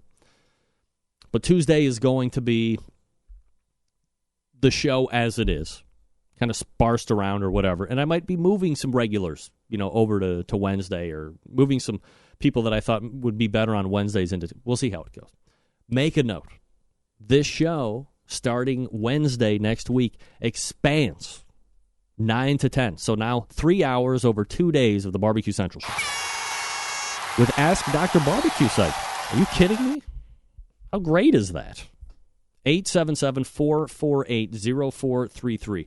Greg at thebbqcentralshow.com. Those are the two ways to get in touch with me. You can follow me on Twitter at BBQ Central Show. You can also friend me on the Facebook. I'll friend you back. Swear to God. Facebook.com/Greg.Rempe, R-E-M-P-E. So there you go. That's right, Salvatore Pope Ritondo. Are you Italian by chance? I bet you are. 2 days. There's just a lot of stuff to talk about. I never thought in the very beginning, this is like a talk I would have, February 7th or whenever when we started this show back in 2007 or something like that. I never thought the show would go 6 months, let alone almost 6 years. So, we progress, we leave options open, and both Ray and I said, we're going to allow this thing to morph out. I'll make a lot of posts about this over the course of the week through social media and various other venues, through the newsletter. Make sure that everybody is aware. So, if it's something that sounds like you might be on board with, tune in on Wednesdays too. Don't tune in on Wednesdays if you don't want to. That's not going to be your cup of tea. If it's not just going to be about if you're hanging by every competition hope that somebody's going to be on, there you go. Look at the show tonight. Not overly competitive, I would say. I'm excited about doing the next show. The first show on Wednesday with the extra hour. Hope you are too. Let me talk to you for a few minutes about the longest-running sponsor of the show, the Barbecue Guru, located in Warminster, Pennsylvania. By the way, 2 sponsorship opportunities for those people that are looking to get on board with the show. You email me. I'll get you all the hookups. Not familiar with how these little beauties work? I'm going to get into the minute details. Well, I'm really not. I'm not that smart. But imagine this, a product that allows you to set your pit temperature in one set. It keeps it running at that set temperature all the way through the cook. Sound too good to be true? It's not. This is real-life technology. You can take advantage of it today. Now, maybe you are a busy working professional. Or perhaps you're constantly on the run with the kids, doing errands, and quite frankly, you just don't have the time to sit around and tend pit temperatures. I dig it. I'm with you. Barbecue Guru allows you to throw on a pork butt or 2, some briskets, a couple slabs of ribs. You're off to do whatever it is you need to get done. The Barbecue Guru maintains the pit temperature you set it at. Number of different models to choose from. Most popular ones right now, according to Barbecue Bob Trudnak from the Barbecue Guru, Barbecue. Runs on AA batteries, completely self-sufficient. Set the temperature, and boom, there it goes. You can move it from cooker to cooker if you want. It's $129 for the point of entry. It's getting a facelift already, if you can believe it or not. That's $10 more for the Kamado-style cooker. So if you got a big green egg or a Kamado, or a Smokey Joe, or whatever, $10. $10 extra for those. Everything else, $129. But of course, the most popular one, you see it on the competition circuits all the time. They're making their way into the backyard quite prevalently now as well, is the CyberQ Wi-Fi. So if you have a hotspot in the house, if you have a network at the house, connect in, and then you can monitor the temperature from your phone or your smart device, iPad, Galaxy tablet, netbook, whatever the case may be. You want to dial it down, make that adjustment right there on your phone. Don't get out of... Hey, you don't have to get out of bed to change your pit temperature or to monitor where your meat is at. All the better, right? Absolutely. Go to thebarbecueguru.com or call them 800-288-GURU. That's 800-288-GURU. And they'll get you outfitted with exactly what you need to get you up and running right out of the box. 800-288-GURU or thebbqguru.com. Barbecue Guru, a breakthrough in barbecue technology. We are back with Sam, the cooking guy, right after this. Stick around. Be right back.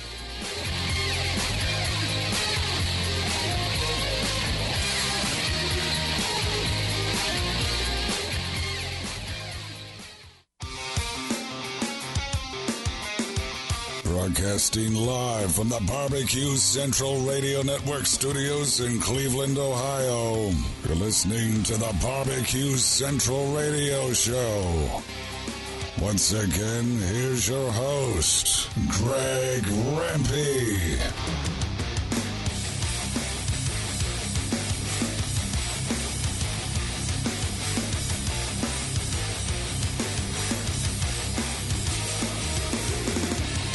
All right, we are back. 877-448-0433. Greg at the BBQ Central Show if you want to jump in. My next guest appears on this show fairly regularly, has his own video podcast, which airs new episodes Mondays, Wednesdays, and Fridays. Multiple-time author, a new, not new, sort of new, weekly radio show that airs Sundays at 1 Eastern, 10 Pacific on 760 KFMB called Eat This. On top of all that, a baker's dozen of Emmys in his closet, or perhaps proudly on his left. We race over the hotline and welcome friend of the show, Sam Zion, the cooking guy. Sam, how are you, bud? I'm awesome, dude. How are you, Greg? Doing absolutely fabulous, Sam. Appreciate you making time, as always, here for the show. Number of things to get to, because it's been a little while since we've chatted it up. But, I'm wondering. Yep. Had a little giveaway going on today. Well, I just... Oh, don't think I haven't noticed. You didn't? The pit barrel cooker giveaway? Absolutely. I was just How do I wondering. get in on that? It's called... today we were playing the game Cheese or Font. So I was asking, people would call in, and I would say, hey, I would give them a name of something, and they would have to guess cheese or font. You had to give 2 in a row. I don't have a pit barrel cooker that I can give you, but do you want to just play for fun anyway? Bring it on. Wait, can you see me? No, your camera shut off. What the hell happened? Wait, hold on. I don't know. Let me see if I can do this. Wait, I think I can fix this. Yeah? I don't like to not be seen. Hey, as somebody who loves to be seen, I can certainly appreciate and respect that. But I'm clicking on the little video camera, and nothing's coming up. Great video segment. Gosh. Dude, I'm so sorry. Well, now I'm just a caller. No, yeah, well, that's all right. I got luckily for me, I only have an extensive picture portfolio. So let me see here. Sam. I'm just not happy about this. Here he is. Here's Sam right here. Skype. Why am I'm going to keep trying. You keep talking. I'm going to keep trying. All right, now, can you see me? Yeah, you see now I got you. It says Sam the Cooking Guy. It says just grill this. You can see that now, right? No, I got that. All right. Well, okay. I don't want that to be my representation, but I mean, what am I going to do? That's all I got. All right. Let's. Why don't we try a little cheese or font just to see how good you are? All right. Let me give you the proper introduction here. Yes, sir. Okay. Hold on. Okay, ladies and gentlemen, it's me, El Smokebo, and the Excellence in Barbecue Network. That's right, the EIB Network, and Advanced Barbecue Studies. I am your professor. Let's play cheese or font. All right. Now I'm the host. See how so without you telling, I have to decide if what the name you give me is an actual cheese or the name of a font. Yeah, like a type font, like you would find in Word. I get it. Yeah, I think it's a genius game. All right, here we go. Question. Here's your first option. You got to get 2 in a row to win. Yeah. Here we go. Doolin, cheese or font? Spell for me. Doolin. Doolin, cheese or font? Doolin. All right. I'm going to go with I'm going to go with cheese. Correct. That is a cheese. Oh, thank God. All right. Now, I forgot to mention the most important part. You got to answer like in 5 seconds. Oh, okay. I'm thinking about it a little bit. Sorry for using my brain, but whatever. Okay, right. Go ahead. Yeah, 5 seconds. That's long enough. All right. For all the marbles. Yeah. Derby, cheese or font? Font. Oh, no! Damn it! No. I knew it was a cheese. No. Derby is a cheese. That's all right. So you can see how the game goes. Just figured it'd be fun. Great game, though, dude. Great game. Yeah. Great game. Last week it was a winery or rehab. This week it was cheese or font. Next week it's going to be athlete or porn star. How about that? I'm down. All right. I love it. I love it. So we're talking with Sam Zine. You can find him at thecookingguy.com. You can find his video webcast at thesamlivecast.com. And literally, and by the way, on our live cast, you can actually see me. Yeah, not like now. That's right. You can actually see him cooking right there in his kitchen with a master chef in his own right, Lin Chi. Lin Chi, who had his wedding this past weekend. Look at this guy getting married, being on Master Chef. He's busy in all points. He's now a 6'5" married guy. Well, that happens when you get married, and you're 6'5", I guess. I suppose it does. Last 3 times I've had you on, I've wanted to talk about this particular food. We've just never gotten to it because we get involved in other stuff like cheese or font games. Yeah, gotcha. Bring it on. Greek yogurt. I mean, all of a sudden it's like I went to the grocery store or I would go to the big box like the Sam's Clubs and stuff, and everything is Greek yogurt this, Greek yogurt that, almost to a point where I couldn't possibly find like a Dannon regular yogurt. Is that something that you see on the West Coast as well? And like, what the hell?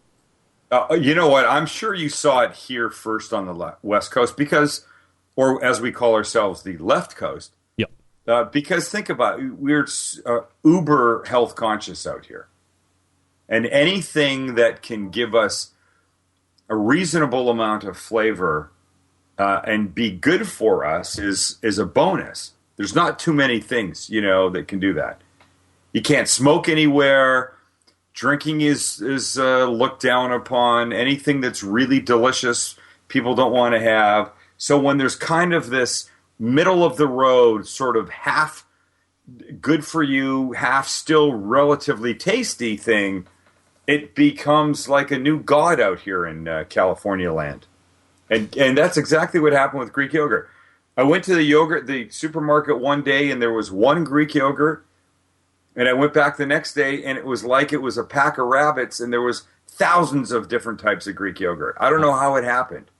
So I guess in layman's terms, how does Greek yogurt compare to what I've always kind of grown up with?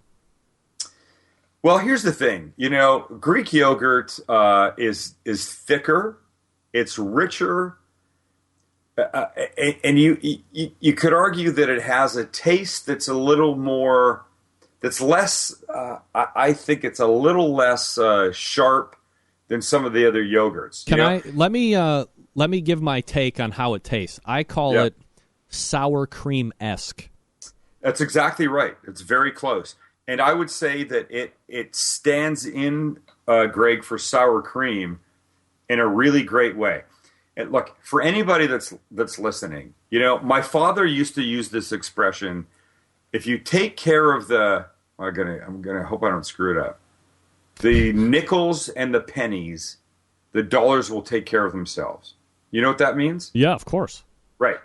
So it's kind of the same thing. For anybody that's listening that's trying to be either health conscious or lose some pounds, if you're looking for one thing that's going to drop 20 pounds off your body, it's probably not going to happen.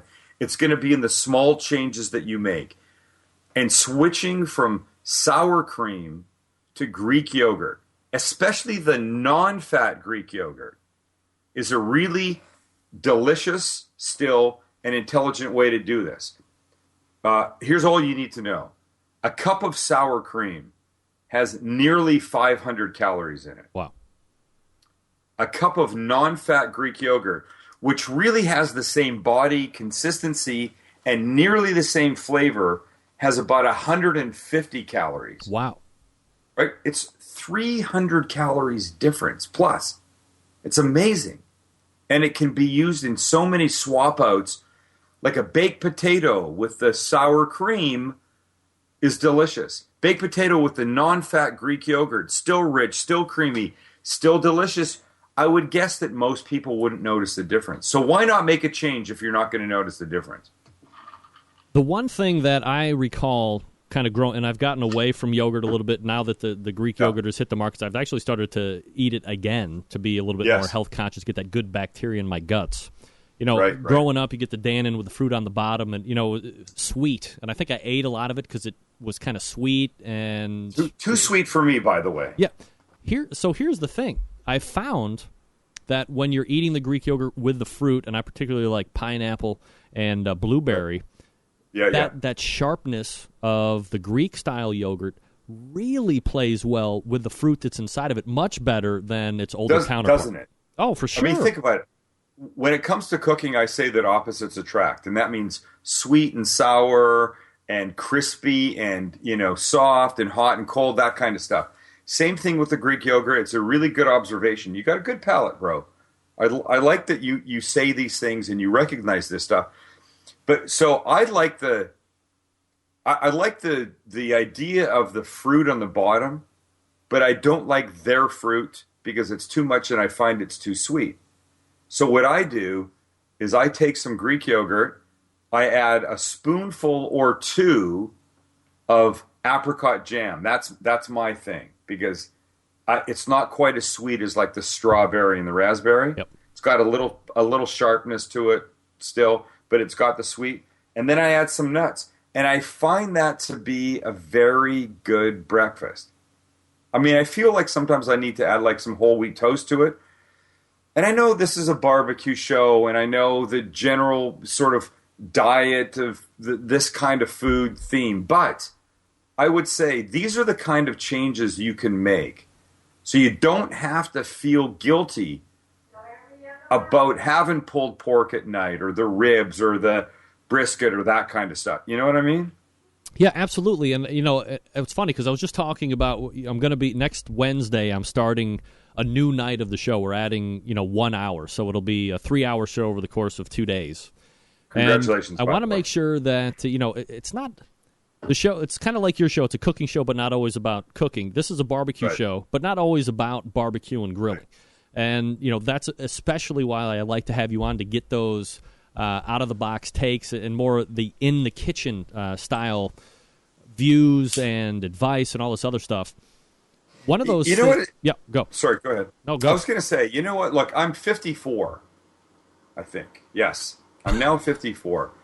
And I don't care what you think about, I don't know how old people are that listen, but in your 20s and 30s, pretty much it's like do what you want, Yeah. You're kind of invincible, and you can drink all you want, and you smoke all you want, and you can eat all you want, but it starts to creep up. And there's a point when you have to say, damn, putting everything into me that I want doesn't work anymore, because now I'm starting to get a gut, or I'm starting to breathe bad, or whatever it is. So there has to be some kind of trade-off. And I'm not saying yogurt 24/7.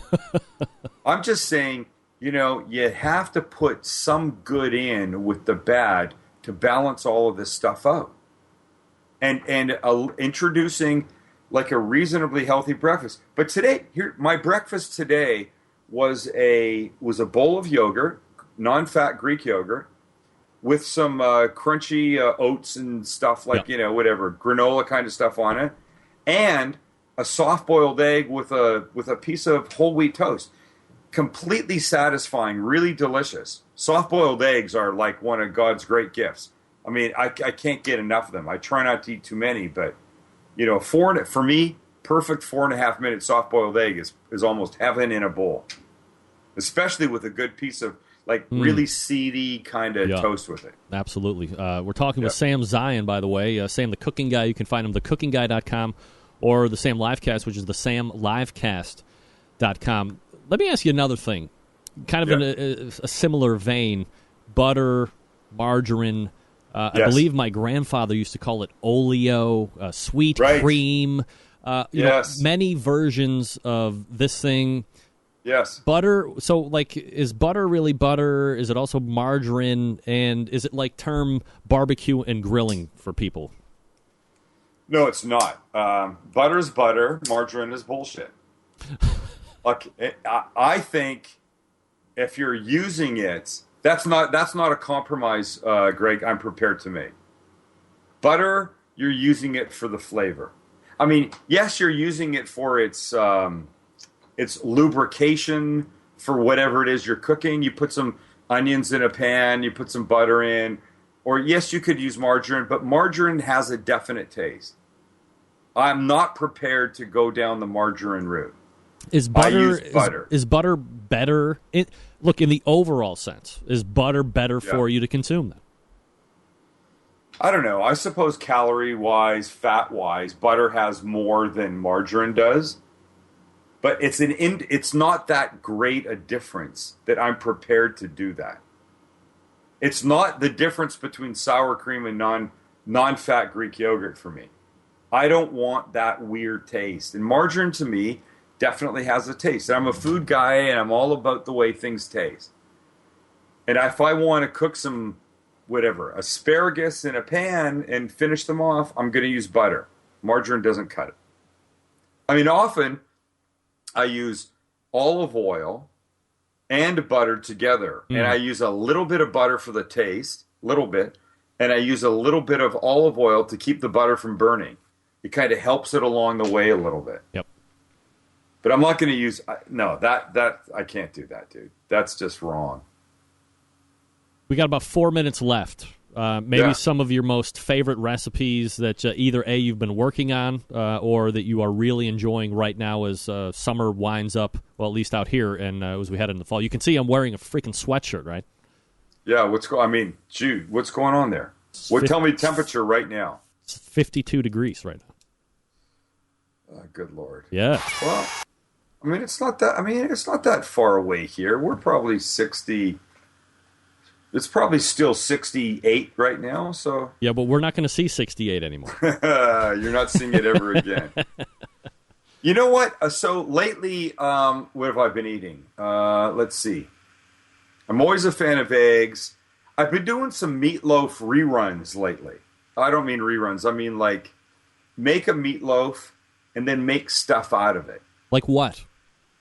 Well, okay, so there's a Mexican meatloaf on my website, and you can go cookingguy.com, Mexican meatloaf in the recipe section, and it's turkey. It's beef and pork together, and the usual things. There's some eggs in it. I mean, there's some diced green chilies and blah blah blah, whatever inside it. The topping is the special part. I think it's ketchup, it's chipotle, diced chipotle peppers, and apricot jam mixed together. Sweet, spicy, delicious on top. But so you make a meatloaf today, and tonight you have meatloaf and mashed potatoes, or I like cauliflower mash, which is super delicious. Most people would never know. Healthier for you. That's one of the swaps that you can make that are completely acceptable. And I don't want people thinking that I'm a health food freak kind of guy, because I'm not. But cauliflower mash is one of those super delicious things that you wouldn't know, and is better and just really still great. So we love roasted cauliflower here in this house. Yes, so tell me about cauliflower mash. Okay, so simply just take a bunch of it, you cut it into little florets, and steam it till it's soft enough that you can poke a fork or a knife through it, and it's like a hot knife through butter, right? Yep.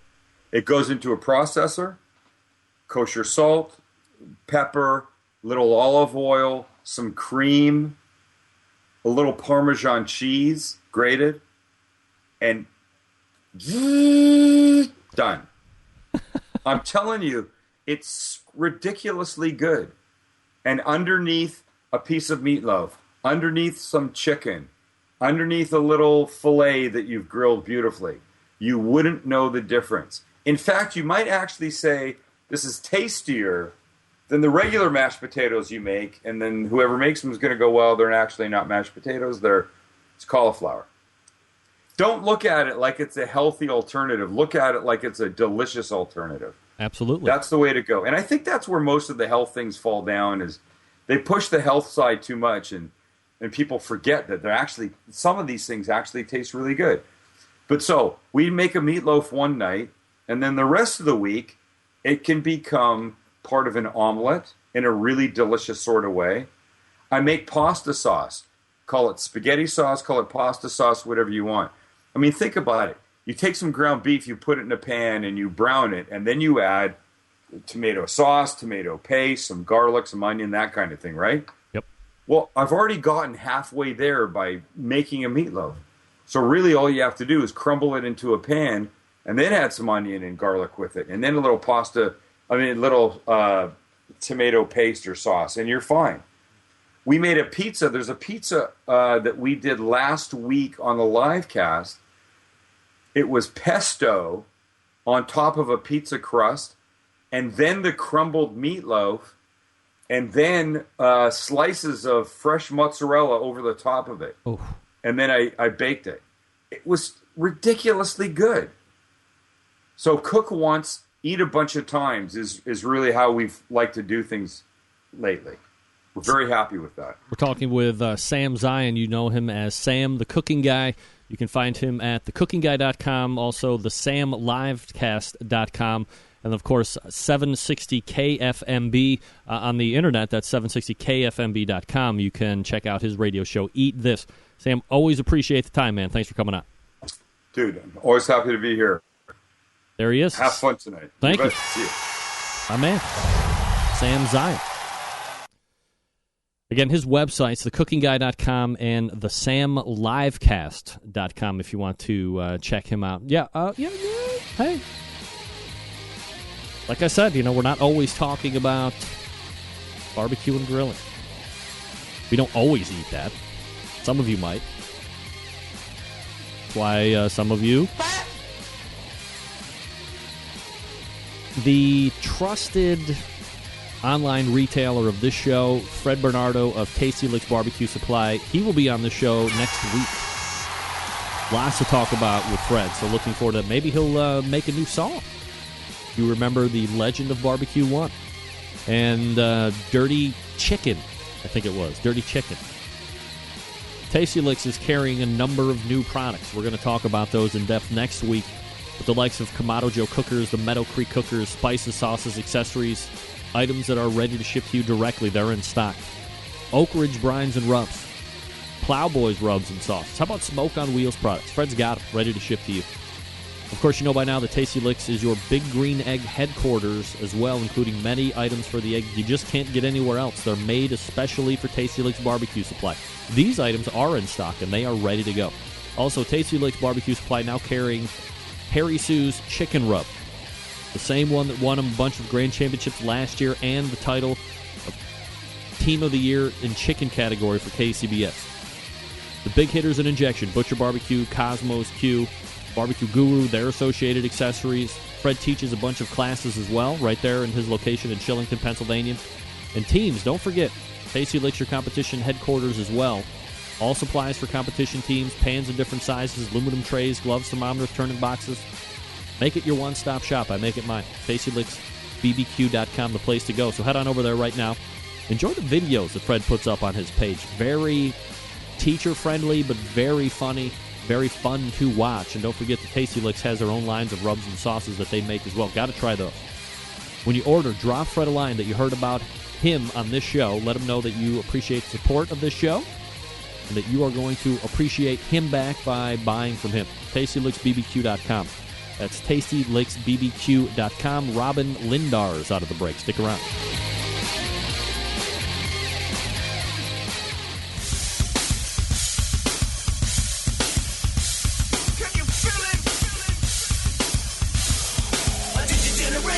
Now, the time on the show when we give stuff away. Gonna give it away for free at no cost. So get ready to send that email right now.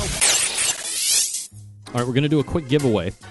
$20 gift certificate from Rich Parker and the gang over at Barbecue Superstore, thebbqsuperstore.com. Don't forget to note the new amount. The new amount. That's right. $20. Send me an email. Subject line, Sam the Cooking Guy. Sam the Cooking Guy. For your chance to win a $20 gift certificate to the Barbecue Superstore. Good luck. Big name interviews, advice on cooking brisket and ribs. And the only host willing to share his honest opinion on all things important in the world of barbecue. It's the Barbecue Central Show. Wow, that was quick. Good news is, we got a winner. Kevin Bird wins the $20 gift certificate. Kevin Bird, wow, look at that dude's fat fingers must have been resting on the keyboard like Tom's Thumbs Blues. What does that even mean, Tom's Thumbs Blues? We got one more giveaway also coming up out of the break after we chat with my next guest, a monthly contributor to this show. You would know her from her work called GrillGirl.com, a very fun and exciting food blog. Let's race over to the hotline and grab Robin Lindar. Robin, how are you? Good. Always appreciate the time that you're giving to the show here, Rob. A little late. I apologize. Talking about non-fat Greek yogurt. Evidently, you know, some people have an issue with that in the chat. They don't want to be healthy. I'm all about being healthy, Greg. That's kind of like what I'm into these days. All right, so we got a lot of stuff to talk about, and let's jump right into it. One of this, it kind of like when I first saw this cookbook club. You know, I immediately take the cook out of it, and I see I see book club, and I become very high anxiety because I don't like to read at all. So tell me about this cookbook club thing that you've started. Okay, and can you hear me okay? Because I feel like there's a little delay on my computer. Yeah, I can hear you just fine. Okay, cool. So the cookbook club. So if you think about your average book club, you know, you've got ladies, maybe they're like, oh, this month we're going to do 50 Shades of Grey or whatever it may be. You get together, you drink wine, you talk about the book. But, you know, for people like us, Greg, I don't read as many regular books as I might read cookbooks. You know, before I go to bed at night, I'm like leafing through Chart and Scruft, right? So, and being Grill Girl and through my blog and everything, I've actually gotten the opportunity to meet some really cool foodies in South Florida. So I decided to kind of do something different, and I created what's called the Cookbook Club. And so the premise of the club is that so it's like a potluck, actually. So everyone makes a dish from a cookbook that they want to talk about and introduce to other people. Right. And you bring it, to the little gathering, and basically, we all get a chance to try something new, learn about different cooking techniques, be together, drink wine. And really the whole goal is to, especially for myself, is to explore my creative boundaries and get out of my cooking comfort zone, if you will. Kind of how you were talking about, even though your show, Barbecue Central, is obviously about barbecue and grilling, the more you can learn about food is going to make you a better cook, which can be applied to all aspects of your culinary life. Everything that you learn about just basic food principles can be applied to barbecue, So with this cookbook club, it was with my friend Julia, who's, on the board of directors for the Southern Food and Beverage Museum. She's actually the one that I was telling you about that introduced me to Stephen Reichland.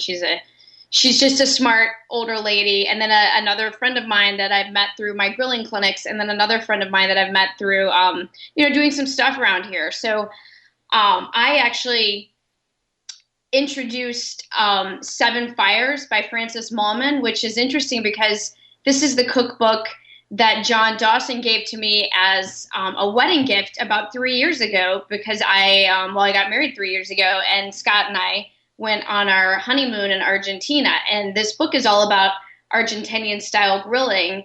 And what's nice about having the opportunity to kind of present a dish, to other people is that, it kind of forced me to get, again, out of my cooking comfort zone, because think about how many cookbooks you might have on the shelf, but, how many times you actually make a recipe out of them. So this really gave me the opportunity to start really exploring more Argentinian style concepts and even adapting it more to my grilling style. The Argentinian style, they have what's called the parrilla, which is essentially,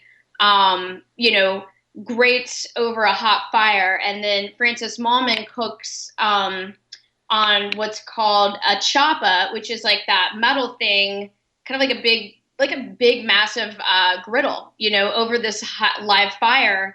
And, a lot of his recipes are made cooked on the chapa, but you can adapt it cooking on a cast iron skillet or a griddle on your grill.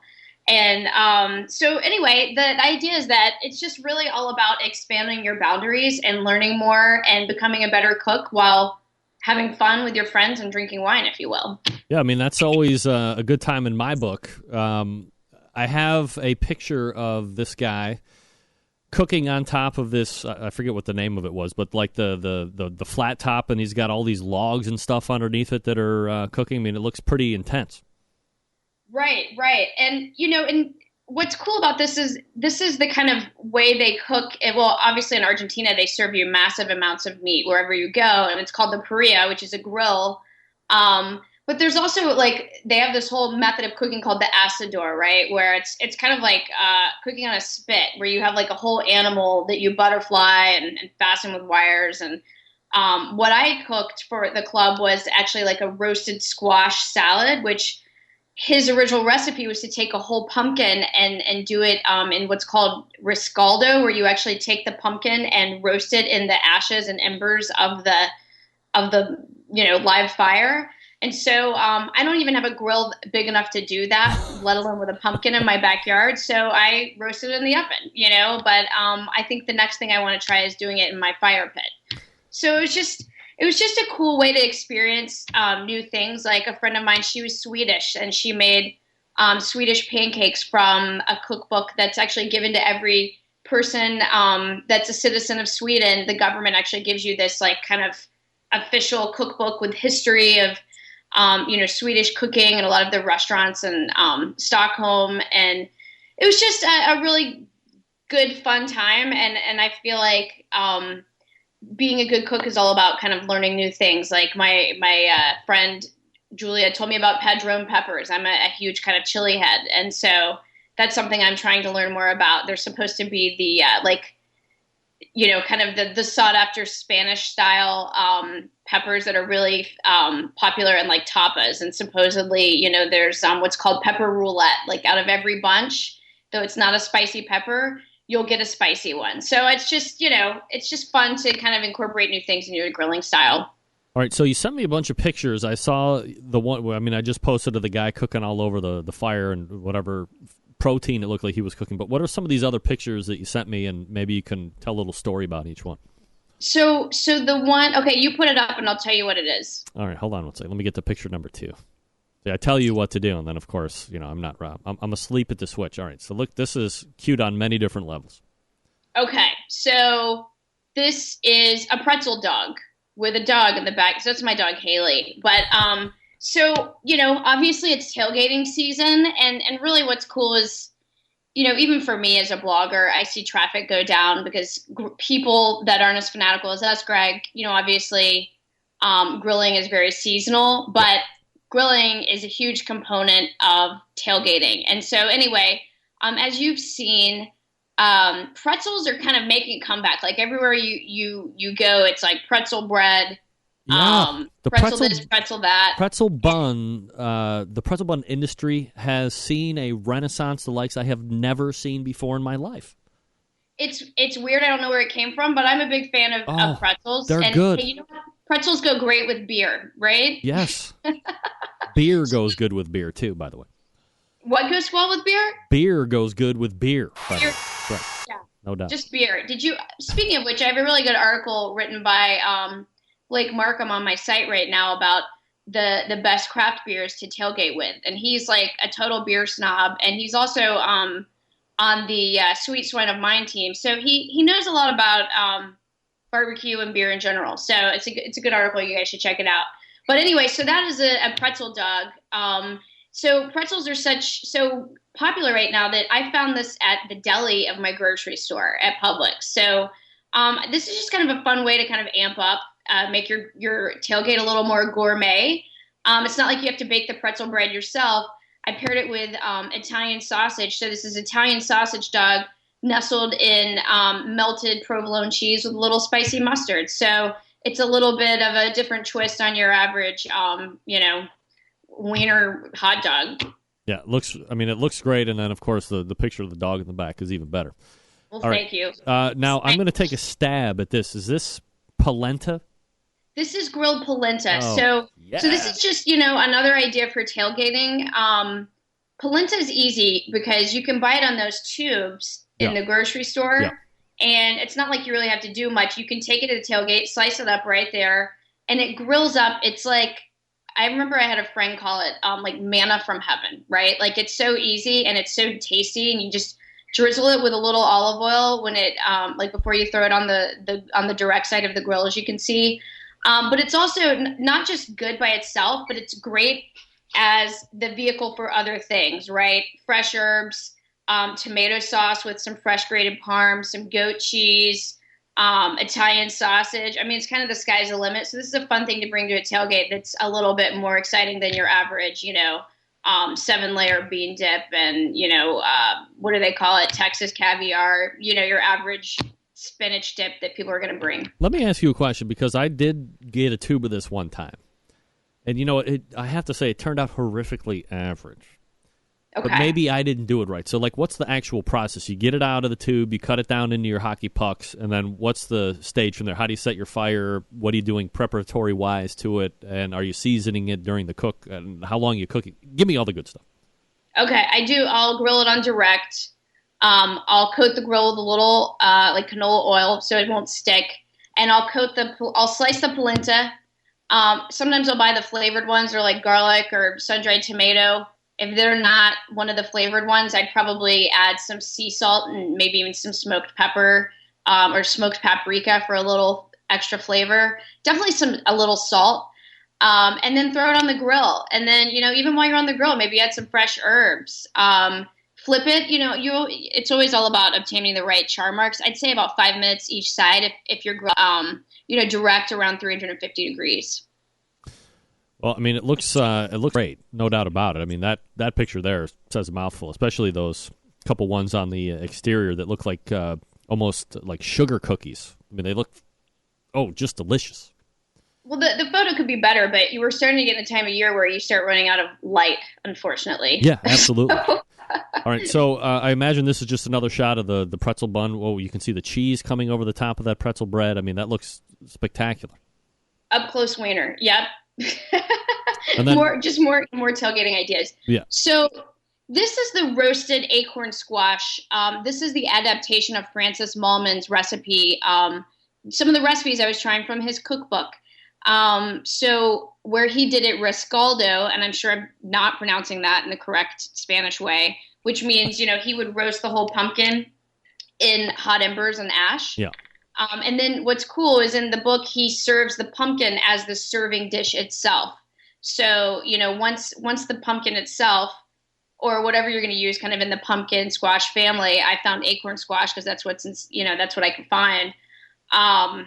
Plus a small pumpkin that's just, I don't know how long that would have taken to roast.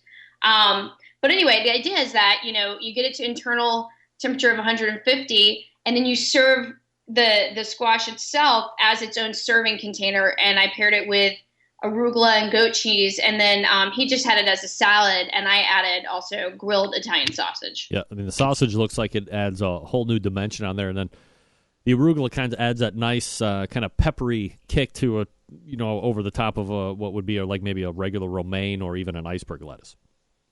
Right. Well, I'm not a big iceberg fan, but yeah, absolutely. Arugula is it's just the bomb. I probably eat way more arugula than your average person. But yeah, the Italian sausage takes it from being a salad into an actual meal, Hey, Robin, guess who else is an iceberg fan? Who? The Titanic. Thank you. You're here all week. Be sure to tip Don Dawson on the way out. What other gourmet tailgating recipes do you have, or suggestions you could give for people that are heading out to the collegiate games or the pro football games this coming weekend? I actually did a video for this last year. I should send you the link. I actually have a Shed shirt that says nice rack, because it's the only shirt I have that's orange to wear to a UM game. But I actually did breakfast burritos because it was an earlier game, and they go really well with Bloody Marys. And you can even buy those pre-done little egg beater packages where they already have the peppers and everything mixed in. So all you have to do is, as long as you have a grill, show up with your cast iron skillet, bring a bag of tortillas, a bag of cheese, and maybe some cilantro and some hot sauce, and you're good to go. And it's a great thing to have for those earlier games. Isn't cilantro something that people should really, really keep in their refrigerator or grow it, wild in their herb gardens all the time? It's really an outstanding complement to a lot of stuff. I love cilantro. I think it adds nice. It's just, instead of lettuce for tacos, I just add a big bunch of fresh cilantro. I went to a friend's house the other night, someone I met in the neighborhood, and I made this really kick-ass smoked shrimp salad that was on my site, where I smoked the shrimp on my big green egg and then put it into a light salad, and it had lime juice and cilantro and peppers. It was really pretty and colorful. And I get there and the girl's we don't like cilantro. And I just felt are you freaking kidding me? You don't like cilantro? I'm not sure if we could be friends. Yeah, exactly.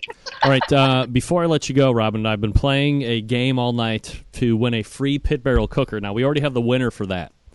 Okay. However, we already have one anyway, and it's fabulous. I love it. I want to do a Wagyu brisket on it in a couple weeks. Very, very risky of you. I wish you nothing but good luck on that.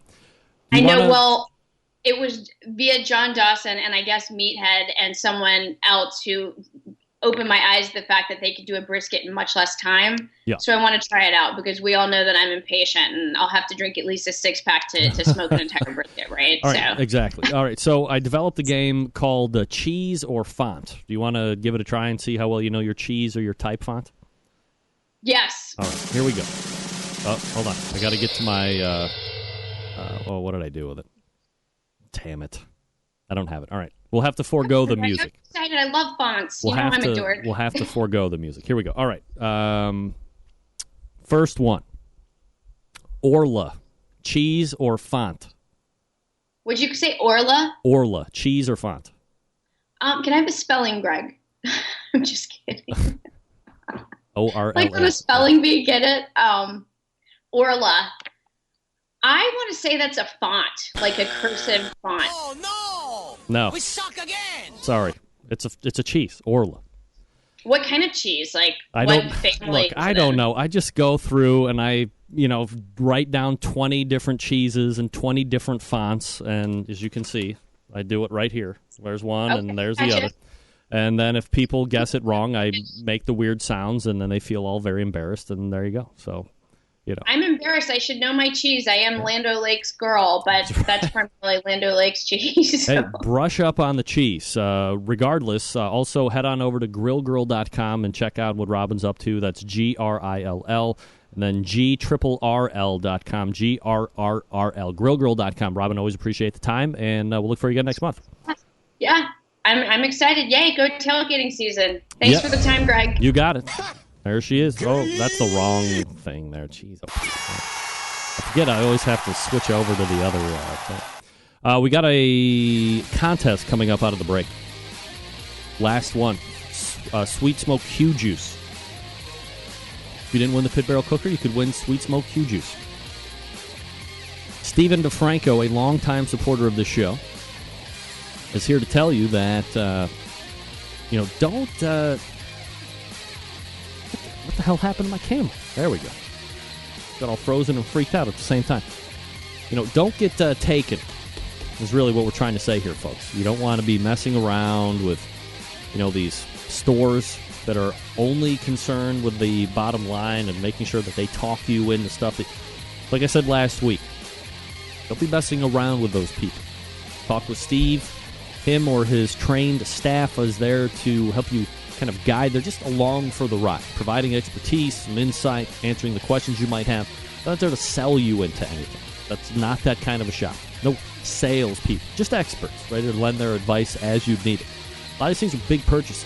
Maybe you're thinking about pulling the trigger and getting engaged to your girlfriend or boyfriend or whatever the case may be.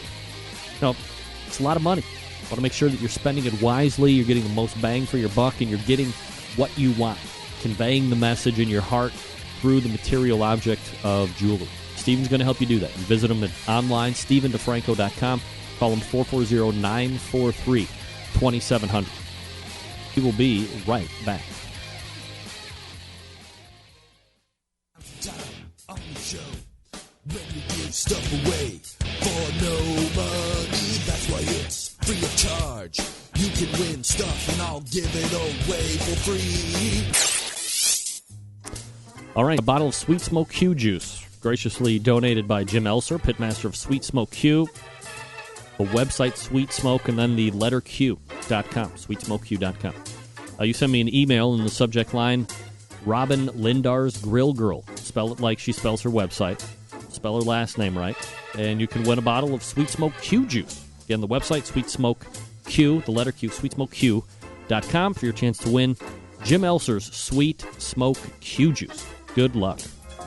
Broadcasting live from the Barbecue Central Radio Network studios in Cleveland, Ohio.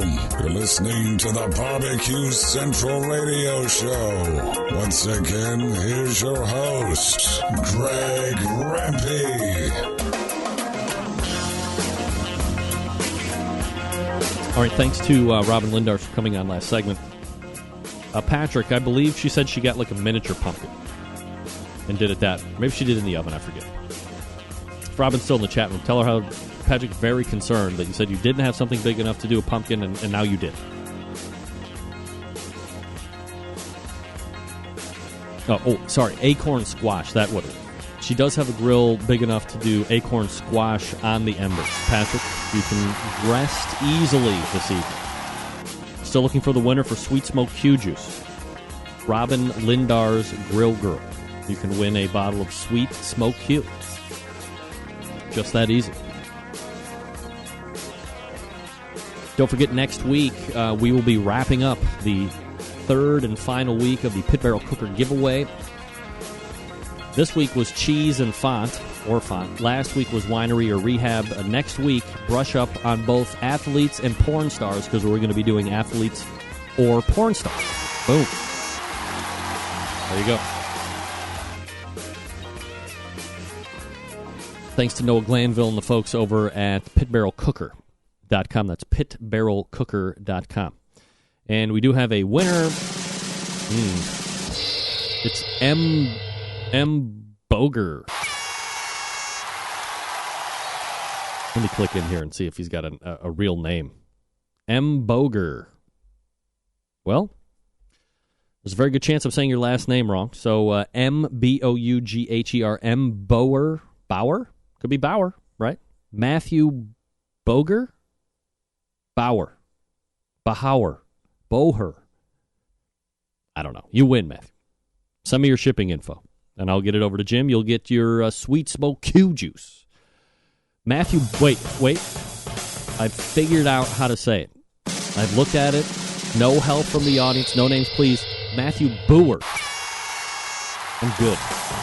I can figure out last names. Everybody has trouble with my last name. I don't want to, offend anybody with their last name. Good job, Matt. Send me your shipping info. Greg at thebbqcentralshow.com. All the way back in the first hour, it was the Larry and Barry Show. Barry Martin, Larry Gain. Welcome to thecookout.com, also embersandflame.com, respectively. Jeff won the Pit Barrel Cooker during the third segment. And then second hour, Sam Zion, Sam the Cooking Guy, thecookingguy.com. Patrick, I didn't hang up on you. I asked hello, and you sat there like a dolt. If I come to you, be ready. If you're not ready, you get hung up on me. That's just the way it is. You got next week. TheSamLivecast.com for his webcast 3 times a week, and then we close the show with Robin Lindar's Grill Girl, grillgirl.com. That's GRRRL, grillgirl.com. Don't forget, we're adding a new night to the show. Wednesday next week from 9 to 10 p.m. Eastern Standard Time, a new night, an additional night of the Barbecue Central Show. Look forward to that. Ask Dr. Barbecue will be in tow. Plus, Mitch Sonati of American Smoke, that documentary we talked about months ago, it's getting ready to drop. We'll have a free copy for you on Wednesday to win. September 11th, 2001. I will never forget. Till next Tuesday and Wednesday at 9 p.m. Eastern Standard Time, your program host and proud U.S. American, Greg Rempe. Good night now.